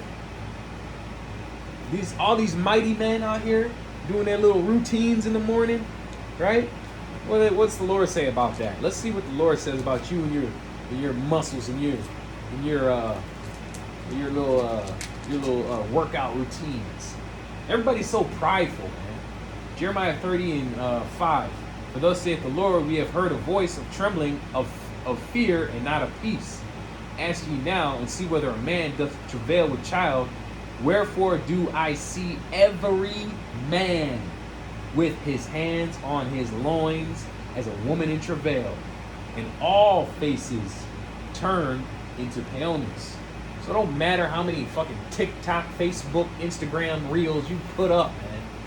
You can hit every combination on that heavy bag. You're gonna die without Yahweh Shem Shai. Okay? Don't matter if shit. I watch some of those things and I just laugh, man. Like, shit, you're probably gonna be the first one to die. These are men. They got their hands over their nutsack because they can't handle the stress. All right? The only men that are gonna be rejoicing, there's gonna be a different spirit on the men of the Lord. We're gonna be rejoicing, we're gonna be happy, we're gonna be chilling, you know. Our labor's done, man. Now it's just about faith. It's about waiting for Yahweh Shai to come back. All right? Anyway. And this spirit that you mentioned, cocktail, is because I saw an ad earlier today of some big ass Edomite, fat Edomite, that was talking about her recipe for cocktails. Yeah. She has a good recipe.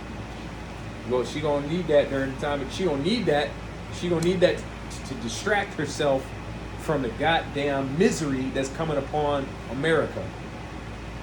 You Americans, you put your hands on the children of the, you put your hands on the apple of the Lord's eye. You touched them. You murdered them. You slaughtered them. You killed their babies. You took their land. You scalped them. You burned them at the stake. You drowned them. You fed them to animals. Then you have the audacity to this day, you oppressed them. You made laws against them. You segregated them. You oppressed them to the point where they had no chance of survival. And you have the audacity today to tell them, pull yourself up by the bootstraps. America's the greatest country that ever lived. Slavery wasn't that bad. All the bullshit that they say. Well, no, it's fine. Keep that same energy. I don't want them to change. I don't want them to apologize. I don't want no apologies. All I want is vengeance. Sweet, sweet, sweet vengeance. That's why I pray every day that the Lord give me spiritual power so I can participate in Jeremiah 16:16. So I can participate in Jeremiah 51:20. Okay? There's gonna be a spiritual change here in reality soon. We're telling you, the men of the Lord are about to get activated. There's about to be a green light. There's about to be a green light on all of you Americans. And I'm not talking carnally. I'm talking with spiritual power. Spiritually. All right? There's going to be a green light on the whole of America, including you wicked jakes, man. I can't wait for the Heavenly Father to give that green light, and you'll know it. You'll know it. It's not going to be no. It's not going to be no T attack. See, like I said earlier, the weapons of our warfare are not carnal. We're not carnal. We're not gonna do any of that dumb shit. Even though Esau, you know Esau gonna try to blame us for some shit. You know he is. Okay. But when the Lord gives that green light, the whole world will know. What is that? 2 Esdras 17 and 72. Then shall it be known who are my chosen. Then shall it be known who are the Lord. So when is it going to be known? When the Lord activates that power, man. Okay? That's going to be going on in the midst of all this that we're reading about. Anyway. That's well, yeah, let's continue. I'm going to continue. Go ahead. Oh, yeah, and I had a dream, by the way. This morning, the Lord gave me a dream. I saw the American flag, and it was basically upside down. And each stripe was getting white, like it was turning black, blacked out. Yeah. So it got to the last one, and then I just woke up from my testimony. Since you said that, my wife told me this morning that she had a dream last night. She said she was at a park. She said that people were running, and she saw men that were burning people. They were burning people alive. Okay, and she said they didn't have no flamethrowers or anything like that. She said that fire was coming out of their hands and their chest. And when I told her, I said, if the fire was coming out of their hands and their chest, those were the men of the Lord getting busy. Okay? Those were the men of the Lord getting active. Read about all the spiritual power that's coming, man. All the spiritual power. Isaiah chapter 40, Jeremiah 16, Jeremiah 50, Jeremiah 51, right? It's all coming, man. Anyway, go ahead. It says Claudius did some dirty things like making parents watching their sons and daughters get killed. So like basically like the cruelty once again that Esau. Nero had sex with his mother. Caligula had sex with sinners, wives, etc. All that comes from Rome. No, that's just that Edomite shit. But if you get Daniel 7 and 7. Yep. This is Daniel chapter 7, verse 7. It says, after this I saw in the night visions, and behold, a fourth beast, dreadful and terrible, and strong exceedingly. And it had great iron teeth. It devoured and brake in pieces, and stamped the residue with the feet of it. And it was diverse from all the beasts that were before it, and it had 10 horns. Let's get to 19. Verse 19. It says, then I would know the truth of the fourth beast, which was diverse from all the others, exceeding dreadful, whose teeth were of iron, and his nails of brass, which devoured, brake in pieces, and stamped the residue with his feet. So its nails of brass. Brass goes back to the Greeks in Daniel 2, showing you how connected both of them were. With that phalanx, that Greek phalanx.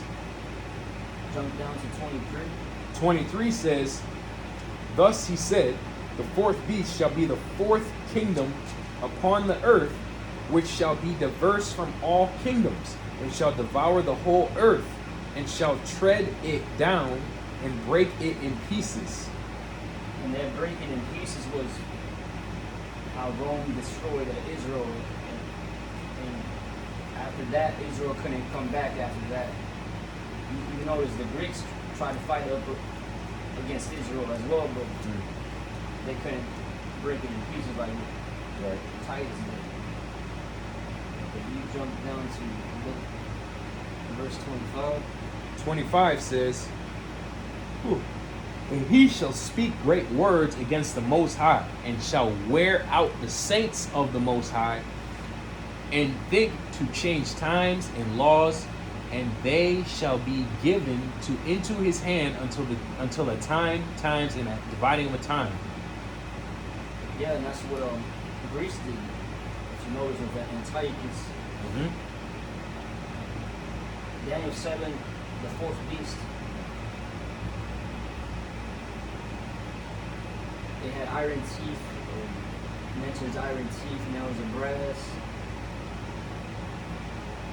Daniel 2, you get the brass, the iron. Yep.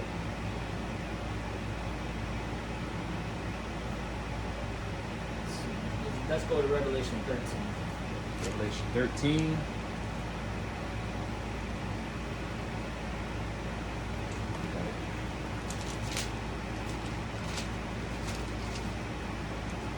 This is Revelation 13. Start at 1. Yeah. In Revelation 13 and 1, and it says, "And I stood upon the sand of the sea, and saw a beast rise out of the sea, having 7 heads and 10 horns, and upon his horns 10 crowns, and upon his heads the name of blasphemy." So we just read in Daniel how the 4th beast had 7 heads as well, Mm-hmm. and how he was speaking blasphemies against the word of the Lord. Verse 2. Yeah. "And the beast which I saw was like unto a leopard, That's and his that's the Greeks. Yep, the Greeks. And his feet were as the feet of a bear." The bear, that's the Russians, Russians today. which are likened unto the Medes. And, Okay. And it represents the feet represents the end of it. Yep. Going back to Daniel 2. Which is representative of Russia is going to be cause the end. Russia is going to be the nation that's primarily responsible for ending Babylon the Great. Okay? And it says, "And his mouth as the mouth of a lion, and the dragon gave him his power and his seat and great authority." Yeah, that the Roman law, the Roman governance, the Roman system that they implemented is back and revived here in the American Empire, the American imperialist empire, using the ancient Roman ways to gain power over the world. Verse 3. Let's go to make it Obadiah Obadiah. verse 3. Verse 4. And the mouth of the lion represents Babylon, but can also represent the Habashah coming to destroy this kingdom.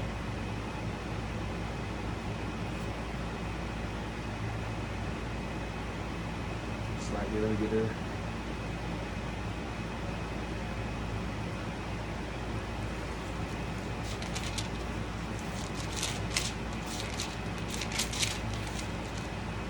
Obadiah chapter 1 verse 3, and it says, "The pride of thine heart hath deceived thee, thou that dwellest in the clefts of the rock, whose habitation is high, that saith in his heart, who shall bring me down to the ground?" Verse 4, though thou exalt thyself as the eagle, and though thou set thy nest among the stars, thence will I bring thee down, saith the Lord Yahweh. Verse 5. Stop it. Okay. If thieves came to thee, if robbers by night, how art thou cut off? Would they not have stolen till they had enough? If grape gatherers came to thee, would they not leave some grapes?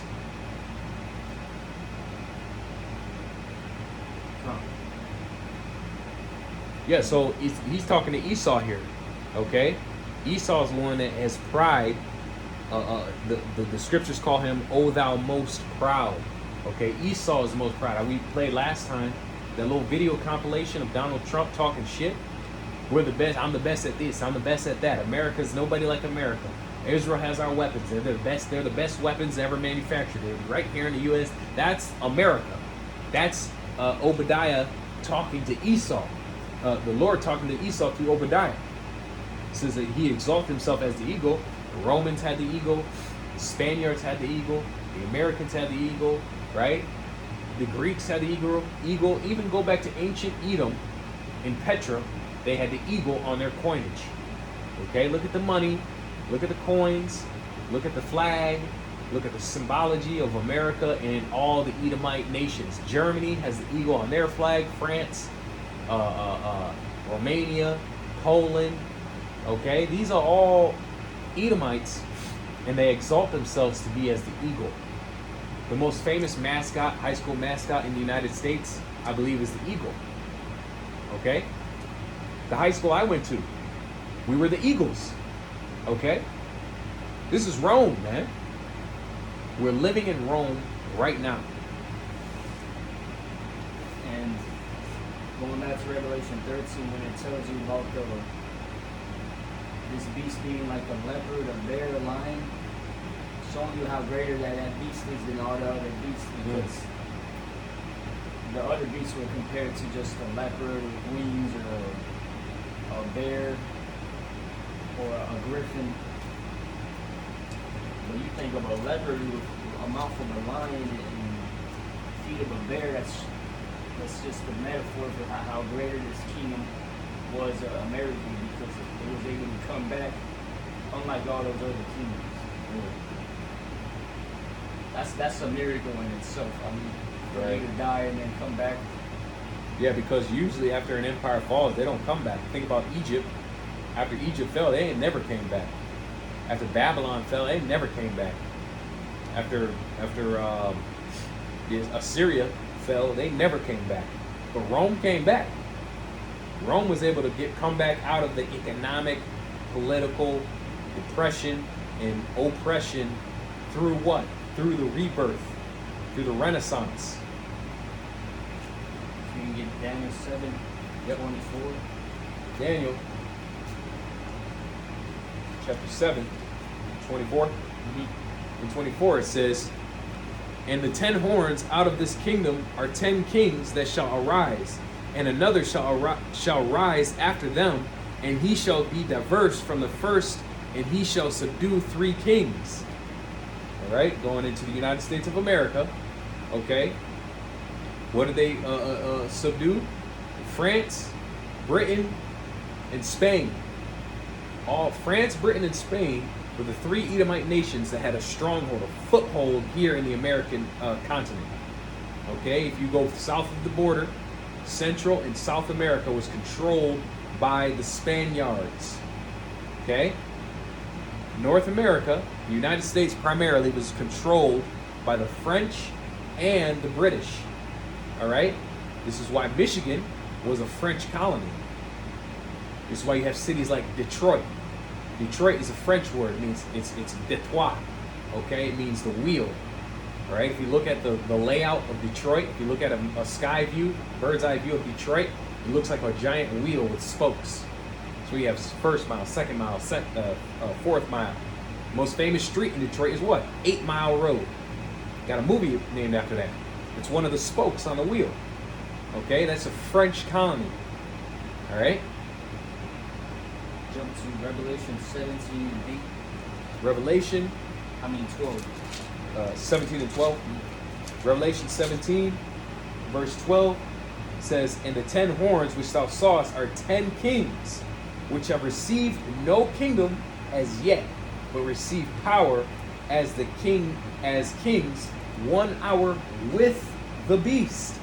Meaning that beast is a system. It's a coalition. It's a what do you call it when countries come? It's an ally. It's a coalition of nations. Okay, and I had those names. Okay, the 10 barbarian tribes, right?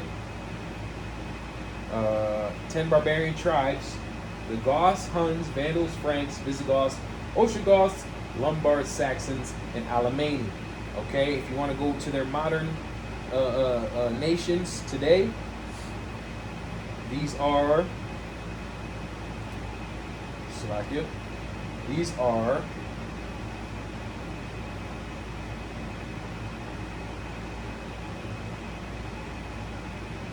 the 10 horns represent 10 common markets in the ECC, the 10 common European markets. Okay, Belgium, Denmark, France, Italy, Luxembourg, Netherlands, Greece, Spain, which includes Portugal, England, which includes Ireland, and West Germany. Those tribes, those 10 tribes that I just named, those were all Germanic tribes. from the Goth region of Europe, or Asia. It's really Asia, but Europe. I'm going to give Daniel 7 and 8. I considered their horns, and behold, there came up among them another little horn. That little horn would be America today. Before whom there were 3 of the first horns plucked. Yep. Brother already told you what the 3 were. Plucked up by the roots, and behold, in this horn were eyes like the eyes of man, and a mouth speaking great things. Revelation 13 and 3. And I saw one of his heads as it were wounded to death, and his deadly wound was healed. And all the world wondered after the beast. So just like you had the 10 horns, this 4th beast, and it's coming back as the beast whose deadly wound was healed in Revelation, it's the same beast. It just says in here though, as deadly wound was healed. In Daniel 7 and 8, it just describes it as a little woman. And the world wondered after the beast, because that's really how America, how the ancient Rome came back as America by winning those 3 revolutionary wars. Can you grab me something? Yeah. Can you grab me Job 30 and start at verse 4? I'll get this real quick. Revelation 17 and 8. It says, the beast that thou sawest was and is not, meaning it existed, then it didn't exist. Okay, that's the fall of the Western Roman Empire. And shall ascend out of the bottomless pit. The bottomless pit. Okay, a Christian's going to tell you there's a place in hell. It's a big ass bottomless pit. You fall into it, you'll never stop falling forever. It's just a bottomless pit, dark, demons are in there. Fake ass bullshit, Krishna, dogma, Roman Catholic bullshit. Okay? The bottomless pit is Europe. It's a landmass. Western Asia. And it says, and go into perdition, which is destruction, meaning the Western Roman Empire was destroyed. And they that dwell on the earth shall wonder, whose names were not written in the book of life from the foundation of the world. And when they behold the beast that was and is not and yet is, meaning it came back. The beast that was and is not and yet is. The Roman Empire and our influential states came back under that Renaissance time period. You start read that. Job 30 and 4. Yep. Who cut up mallows by the bushes and juniper roots for their meat. Start at 2. One is good. Yeah, start 1. But now they that are younger than I have me in the risen, with slaughters I would at this day to have set with the dogs of my flock. Yep. Yea, whereto might their strength of their hands profit me, and whom old age was perished. For want and famine they were solitary, fleeing into the wilderness in former time, desolate and waste. This is a prophecy Job is giving, okay? A prophecy about what would happen to Esau after Rome fell. This is what happened to them. When it says that they descended into the bottomless pit to perdition, to destruction, what happened to them was the Lord put them in a low estate. The Lord scattered them throughout Europe, the bottomless pit, and they were peasants. They were low class. They were being ruled over by Jake. Okay? And Job is giving you a description of them while they were in this low estate. Go ahead. Who cut up mallows by the bushes and juniper roots for their meat. They were driven forth from among men. They cried after them as after the people. They were driven forth from among men, meaning they were kicked out of society. Nobody wanted to be around them. These damn Romans, these damn Edomites, get them out of here. They're beasts. They're vile, and now they don't have no more power. So we're gonna put our boot on their neck. We're gonna be peasants. They're gonna live in the dark and they're gonna live in the mud. Okay? They're gonna among the nettles they braid.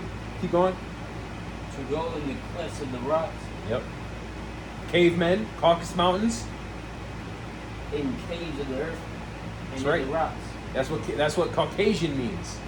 Caucasian means caveman, cave dweller. This is talking about your people, your race. You were nothing but animals. Low vibrational beasts that didn't even change their clothes or wash their ass. And you had to be brought out by Jake. All right? Go ahead. And when you read back up to verse 1, it says, whose fathers I would have been separated from my dogs. That's right. Because you already know, they would Esau would try to have sex with the dog. and I think about that saying, you know, Esau flipped it on us. Back in the dirty South, they used to say to the white women that would sleep with Jake, they would say, you sleep with dogs, you're gonna catch fleas. Well, Job said that you let an Edomite sleep with your dog is gonna catch fleas. Okay? Esau was a literal animal. All right? Go ahead. And in this vein, to set with the dogs, because really Job wouldn't want to even have Esau sleep with his dogs, because he would try to violate sexually. He's gonna pop your dog, and then he's gonna eat it. And it says to go to try to piss you off, basically, because Esau doesn't like being on the jig. Yeah. They were children among the bushes. They brayed. Bray is like cave noises. Mm-hmm. That's that. Ooh, ooh. That's that caveman. That monkey sounds. Think about a monkey. Ooh, ooh, ooh. That's them. That's Esau. They brayed. The Bible says it. The Bible is infallible. The Bible says, you Edomites, you Caucasians, you cavemen, in Europe, the bottomless pit, driven forth from among men, sleeping with animals. Job had to keep his dogs away from you. All right? It says you were making monkey sounds. Okay? You didn't even have a language.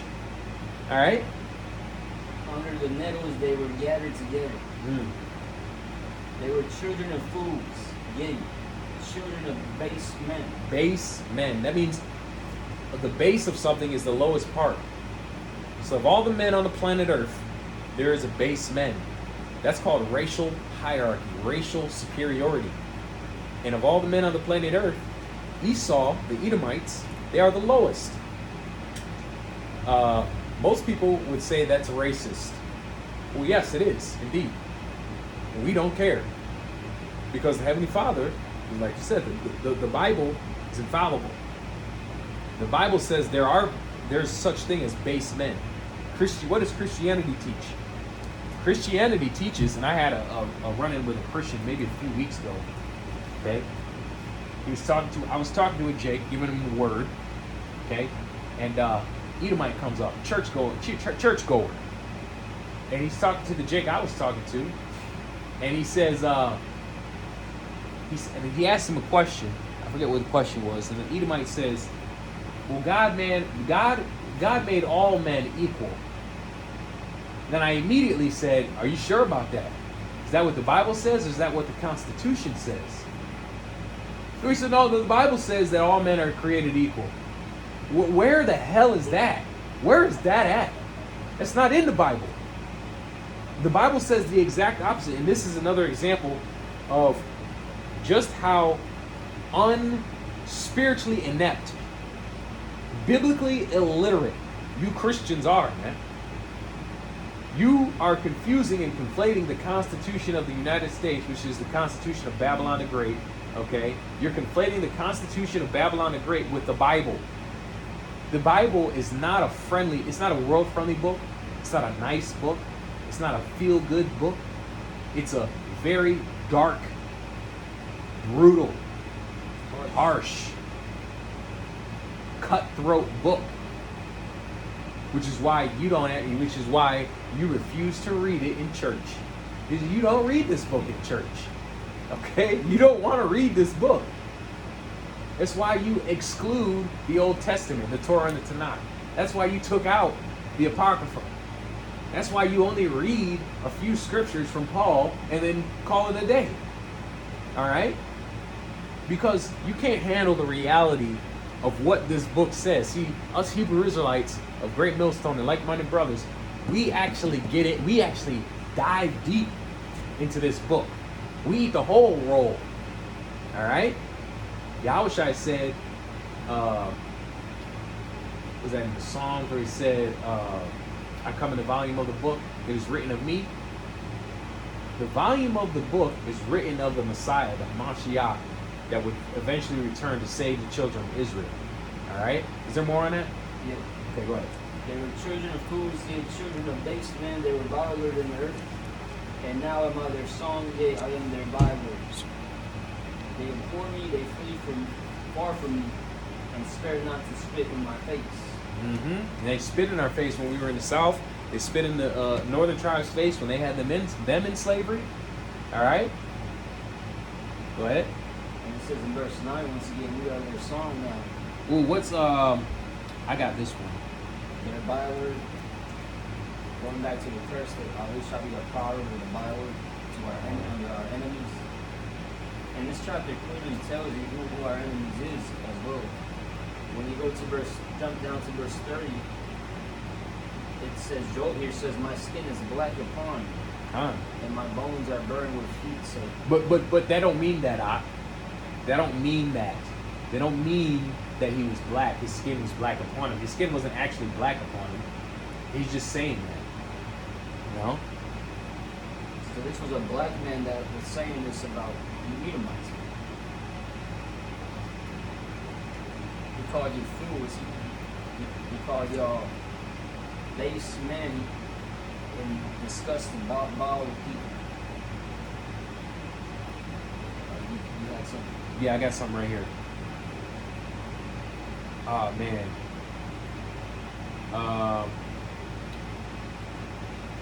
There was a movie, okay? It was like one of those slave movies, all right? It was this Edomite lady. It was a slave movie down south, dirty south. And she said, it was in a movie, I forget which movie it was, but she said she was talking to her husband, the master, slave master, and there was a slave in front of him. And she said, why don't you sing us one of those Negro spirituals? Because you know how Esau did Jake. He had him as entertainment, singing and dancing and shit. And the Edomite chick said, I want to hear one of those Negro spirituals. I want you to sing me one of those Negro spirituals. Because Jake was singing down in the South, man. Okay, because we didn't have much else to do. Okay, but if you go here, Psalms 137, this is how you know who we are, man. Psalms 137 and 3, it says, for there they carried us away captive. For there they that carried us away captive required of us a song, and that they wasted us required of us mirth, saying, sing us one of those songs of Zion. Okay? Now in the South, oftentimes, have you seen the movie 12 Years a Slave? Yeah. That movie 12 Years a Slave, you remember when he got sold to the other master that was harsh, the other dude, and he had all his slaves, he woke them up like early up in the morning, and they were just all in the living room, and he made them dance and sing and all that? That's what this is talking about, man. He made them sing, he made them dance, he made them do all the entertainment just to entertain. And I felt bad for those jakes that had the violins, because you know they was tired, and they was fiddling and doing all that, and the women was jumping around and they was making them dance. Okay, that's what Psalms 137 was talking about. Sing us one of those songs of Zion. Sing us one of those Negro spirituals. Entertain me, Negro. Okay. So just going to show you, just it's another reason why Isaiah 19, Revelation 13 is going to take place. Revelation 18, sorry. Revelation 18 is going to take place. The collapse of Babylon is punishment for what you did to the children of the Lord, man. Something else. Go ahead. It says here, Daniel 7 and 8. So here in Daniel 7 and 8, it says, I'm speaking great things. Revelation 13 and 3. And I saw one of his heads, there was wounded to death, and his deadly wound was healed, and all the world wondered after the beast. This is Esau coming up after the which people just got done celebrating on July 4th. Revelation 17 and 8. The beast that thou sawest was and is not, it shall ascend out of the bottomless pit and go into perdition. And they that dwell on earth shall wonder, whose names were not written in the book of life from the foundation of the world, when they behold the beast that was and is not and yet is. That was that little horn once again. Daniel 7 and 8. Which links again to Revelation 17 and 8 and Revelation 13 and 3. We just read that. Daniel 7 and 8. If you can get Daniel 7 and 20. Daniel chapter 7, verse 20. And it says, and of the 10 horns that were in his head, and of the other which came up, and before whom 3 fell, even of that horn that had eyes and a mouth that spake very great things, whose look was more stout than his fellows. Okay, that's going into the look whose stout was more stout than his fellows, going into America, man. America is more stout than France, more stout than Britain, more stout than Poland. Okay, it's thicker, it's bigger, stronger. All right. So when it's saying its look was more stout than its fellows, all the allied nations in Europe, they can't compare to the United States. All right. I want to get this here. Daniel 7 and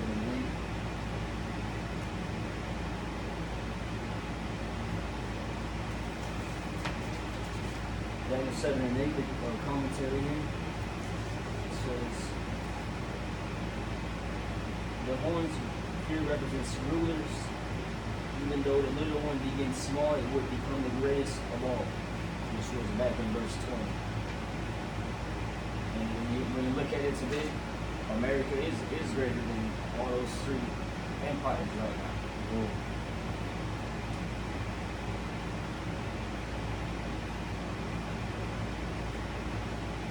Get Revelation 17, 9 to 10. Revelation 17, verse 9. And it says, and there is the mind which hath wisdom. The 7 heads are 7 mountains. Remember what mountains are? Governments. Okay? On which the woman sitteth. And that woman is America, Babylon the Great. The daughter of Babylon, the whore of Babylon, the mother of harlots, sitting on top, meaning dominating, meaning controlling. All right? And there are 7 kings. 5 are fallen, and 1 is, and another is not yet. I believe that's talking about Great Britain, right? Yeah. Yeah. So it says, 1 is not, the other is, and not come. And when he cometh, he must continue a short space. Read verse 8 again, about 10 again. 10? Yeah. And there are 7 kings. 5 are fallen, and 1 is. The 5 that fell was Germania Major, Germania Minor. Yep. And I forgot the rest. France. Hold on 1 second. I got it right here. Hold on 1 second.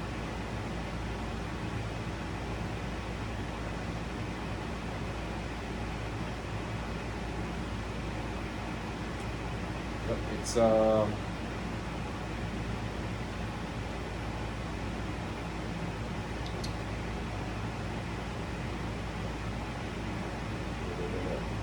good. Okay, it's Germania Major, the Romans, the French, Spanish, Germania Minor, and the Greeks. And then that the 5 that's 7, or that's 6. The last one is the British. But the British was the one, I believe, that still had to continue a short space, which gave birth to which one? Babylon. Now, if you look at this graphic here, look at this. The head for the British, it has 1 horn. Okay, that 1 horn came up, out of the head of the beast, which really is America right there. But that's the Revelation 17. 17 and 1.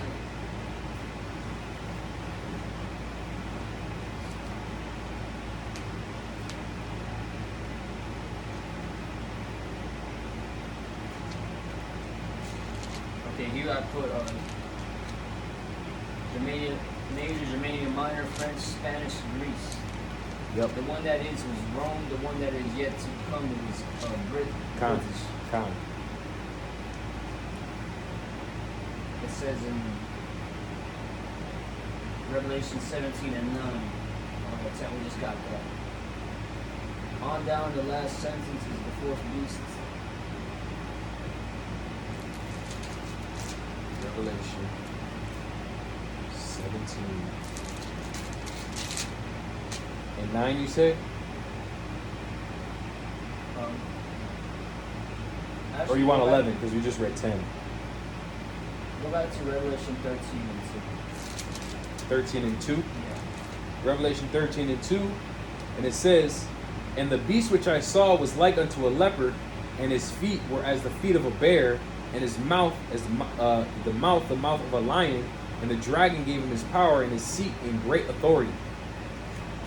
Okay, I want to, and this is all likened to the barbarian tribes as well that ancient Rome fought in common, which is kind of like similar to how America defeated the French, Spanish, and Britain, and then owned America. And today that's all part of NATO. That was in 1949 after World War II. Just like Rome after their wars, they made peace. And an alliance and defense through a military alliance. Rome made barbarian tribes join their military, but Rome was always stronger. That's why they couldn't fight back against Rome.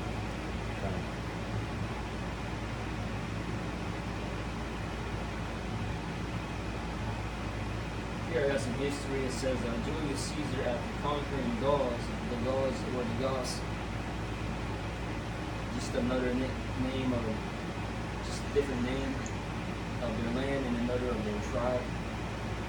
There were many divisions and tribes back then too, just like today. It would be Belgium and France, where you can put them as separate. Ultimately, it included an original 10.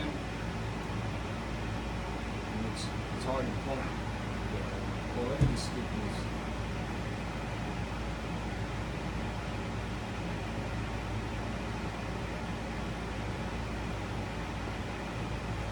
We can jump to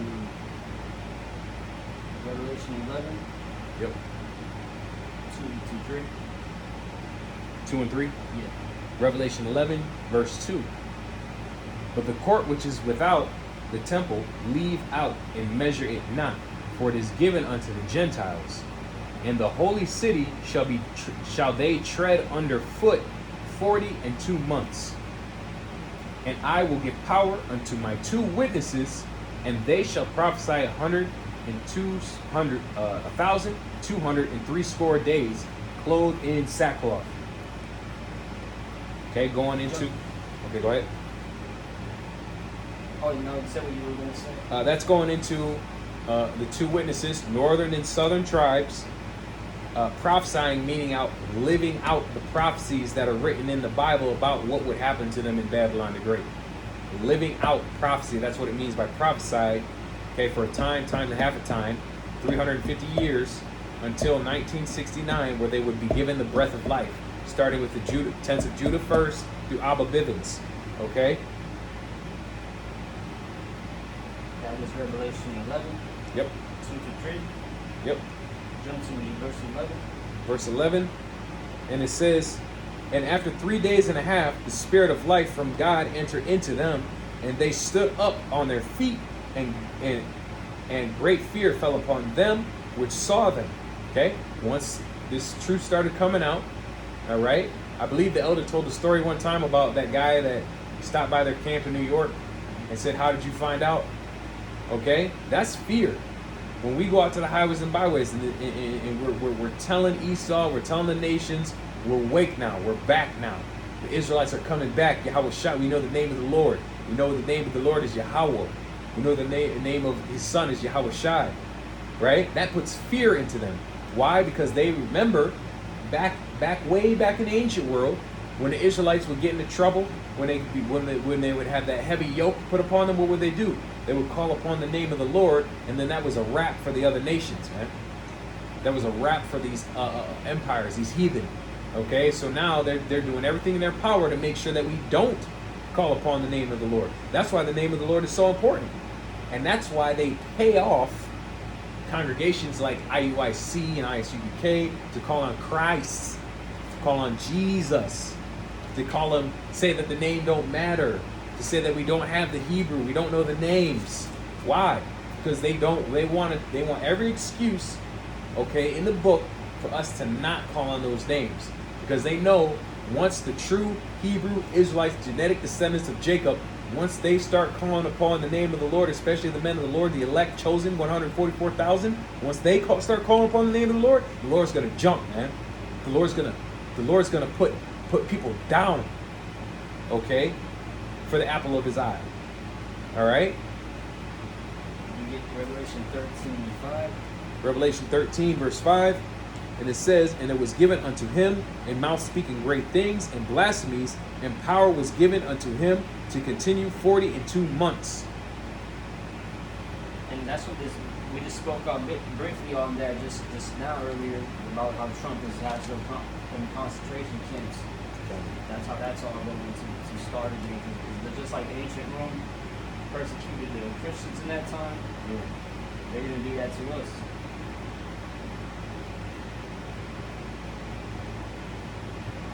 That great authority, going back to Daniel, the little horn speaking great things, saying they're better than the Most High, basically.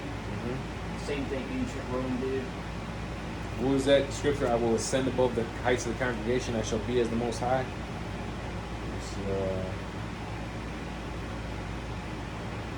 So that's actually the precept to that.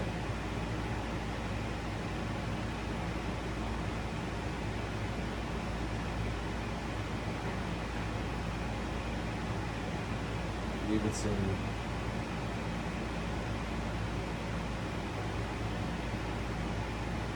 Could be Isaiah 14, is that? Yeah. Isaiah. Yeah, let me get that. Isaiah 14:14. And it says,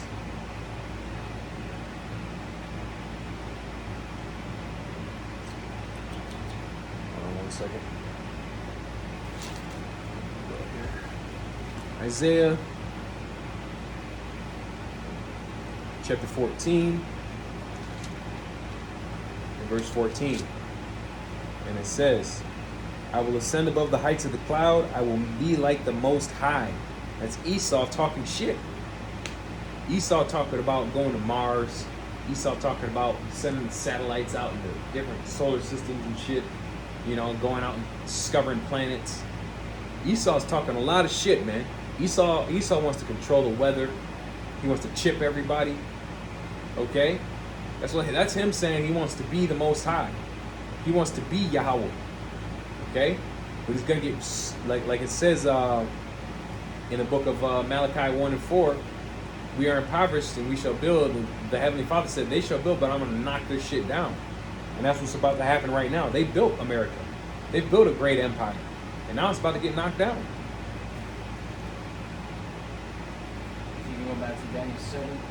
Daniel 7. Verse 20 to 21. Verse 20. And it says, and of the 10 horns that were in his head, and of the other which came up, and before whom 3 fell, even of that horn that had eyes and a mouth that spake very great things, whose look was more stout than his fellows. I beheld, and the same horn made war with the saints and prevailed against them. Revelation 11. Okay. Time and a half. Jump to 25. 25 says, and he shall speak great words against the Most High, and shall wear out the saints of the Most High, and think to change times and laws, and they shall be given into his hand until the times, and at dividing of a time. So what Esau is doing right now, basically, this all goes in line, right? It said times, half the time. Yep. You go back to Revelation, it says the same thing, it Yep. just says it differently. Daniel and John were given the same vision, and they reported on it. And through the Spirit, we believe they're the same people. Done. Now, if you can jump to Revelation 12. Revelation 12 and what? 1 to 4. Revelation 12 and 1. And it says, and there appeared a great wonder in heaven, a woman clothed with the sun and the moon under her feet, and upon her head crown of 12 stars. That woman is representative, it's symbolic of the nation of Israel. All right? And she, being with child, cried, travailing in birth, in pain to be delivered. Okay? And there appeared another wonder in heaven, and behold, a great red dragon, which represents the Herodian dynasty, which was really an extension of the Roman Empire. Okay? A great red dragon waiting for Yahushua to be born. Isaiah chapter 9 says, unto us a son is born, unto us a child is given. This is what that's talking about. And there appeared unto another wonder in heaven, and behold, a great red dragon, having 7 heads, 10 horns, and the crowns upon his heads, and his tail drew the third part of the stars of heaven, and did cast them, and did cast them to the earth. And the dragon stood before the woman, which was ready to be delivered, for to devour her child as soon as it was born. The third part of the stars is Judah, Benjamin, and Levi, being oppressed under the Roman Empire, and waiting to devour the child as soon as it was born was Herod, putting out the order to slaughter all the little Hebrew Israelite boys that were born under 2 years and under. That was verse 4. Yep. Go back to Exodus 1, Exodus 1, 15 to 22. Exodus chapter 1. And this shows you this symbolic imagery of why the Most High compared this kingdom to Egypt, Rome to Egypt. Exodus chapter 1, verse 15. And it says, and the king of Egypt spake to the Hebrew midwives, of which the name of the one was Sifra, and the name of the other Pua. And he said, when ye do the office of a midwife to the Hebrew women, and see them upon the stools, if it be a son, then ye shall kill him. If it be a daughter, then she shall live. The reason why they did that is because they wanted to exterminate Jacob. Okay? And they know that the nation comes through the males, the men. All right? This is the brutality of reality that's about to be coming back. All right? People aren't used to this kind of stuff. It says, when you do the office of a midwife to the Hebrew women, see them upon the stools, which, by the way, shows you they were seated in a squatting position. When women give birth, they're supposed to be squatting. They're not supposed to be on their back. Esau does that fucked up shit. Esau puts women on their back, and it actually makes it harder for the women to give birth. Okay? It says, if it be a son, you shall kill him, but if it be a daughter, she shall save alive. Okay? Because those daughters will grow up, and the Egyptians can impregnate them and continue on the seed of Mizraim. All right? What verse are you on? That was 16. Keep reading. 17 says, but the midwives feared Yahweh, and did not, as the king of Egypt commanded them, but saved the men children alive. And the king of Egypt called for the midwives, and said unto them, why have ye done this thing, and have saved the men children alive? And the midwives said unto Pharaoh, because the Hebrew women are not as the Egyptian women, for they are lively, and are delivered ere the midwives come into the room. or come in unto them. Therefore Yahweh dealt well with the midwives, and the people multiplied and waxed very mighty. And it came to pass, because the midwives feared Yahweh, that he made them houses. What verse was that? 21. Read one more verse.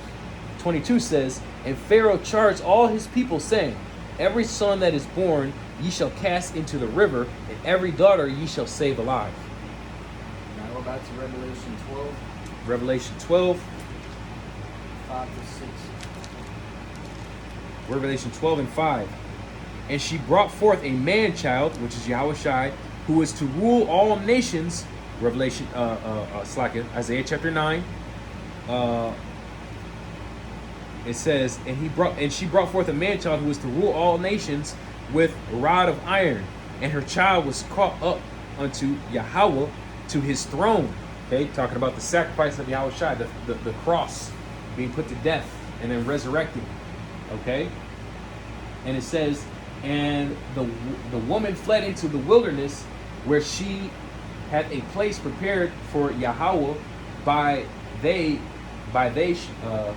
should feed her there 1,260 days. The wilderness was when Judah, Benjamin, Levi, after 70 AD, fled.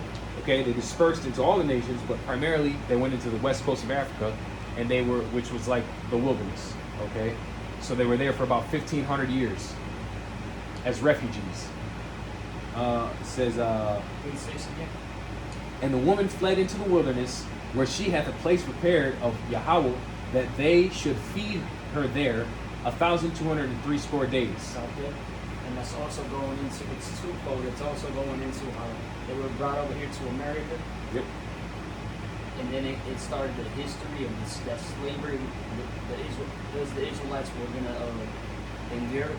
Yep.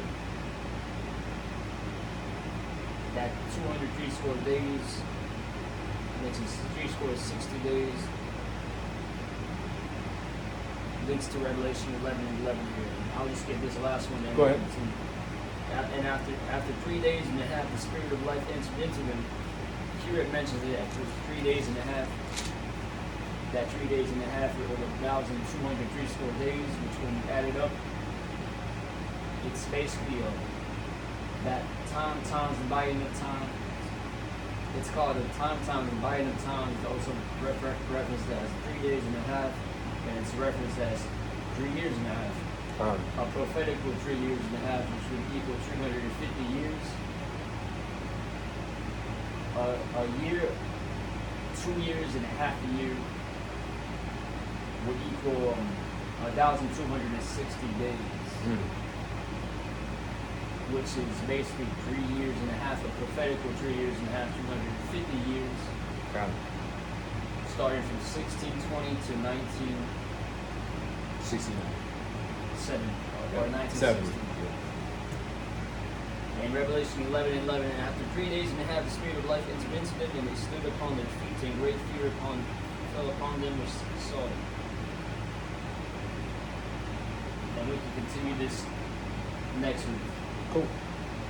All right, with that, we close out and give all praise, glory, and honor to Yahweh, Bahashim, Yahushai, Bahashim, Rakakadash.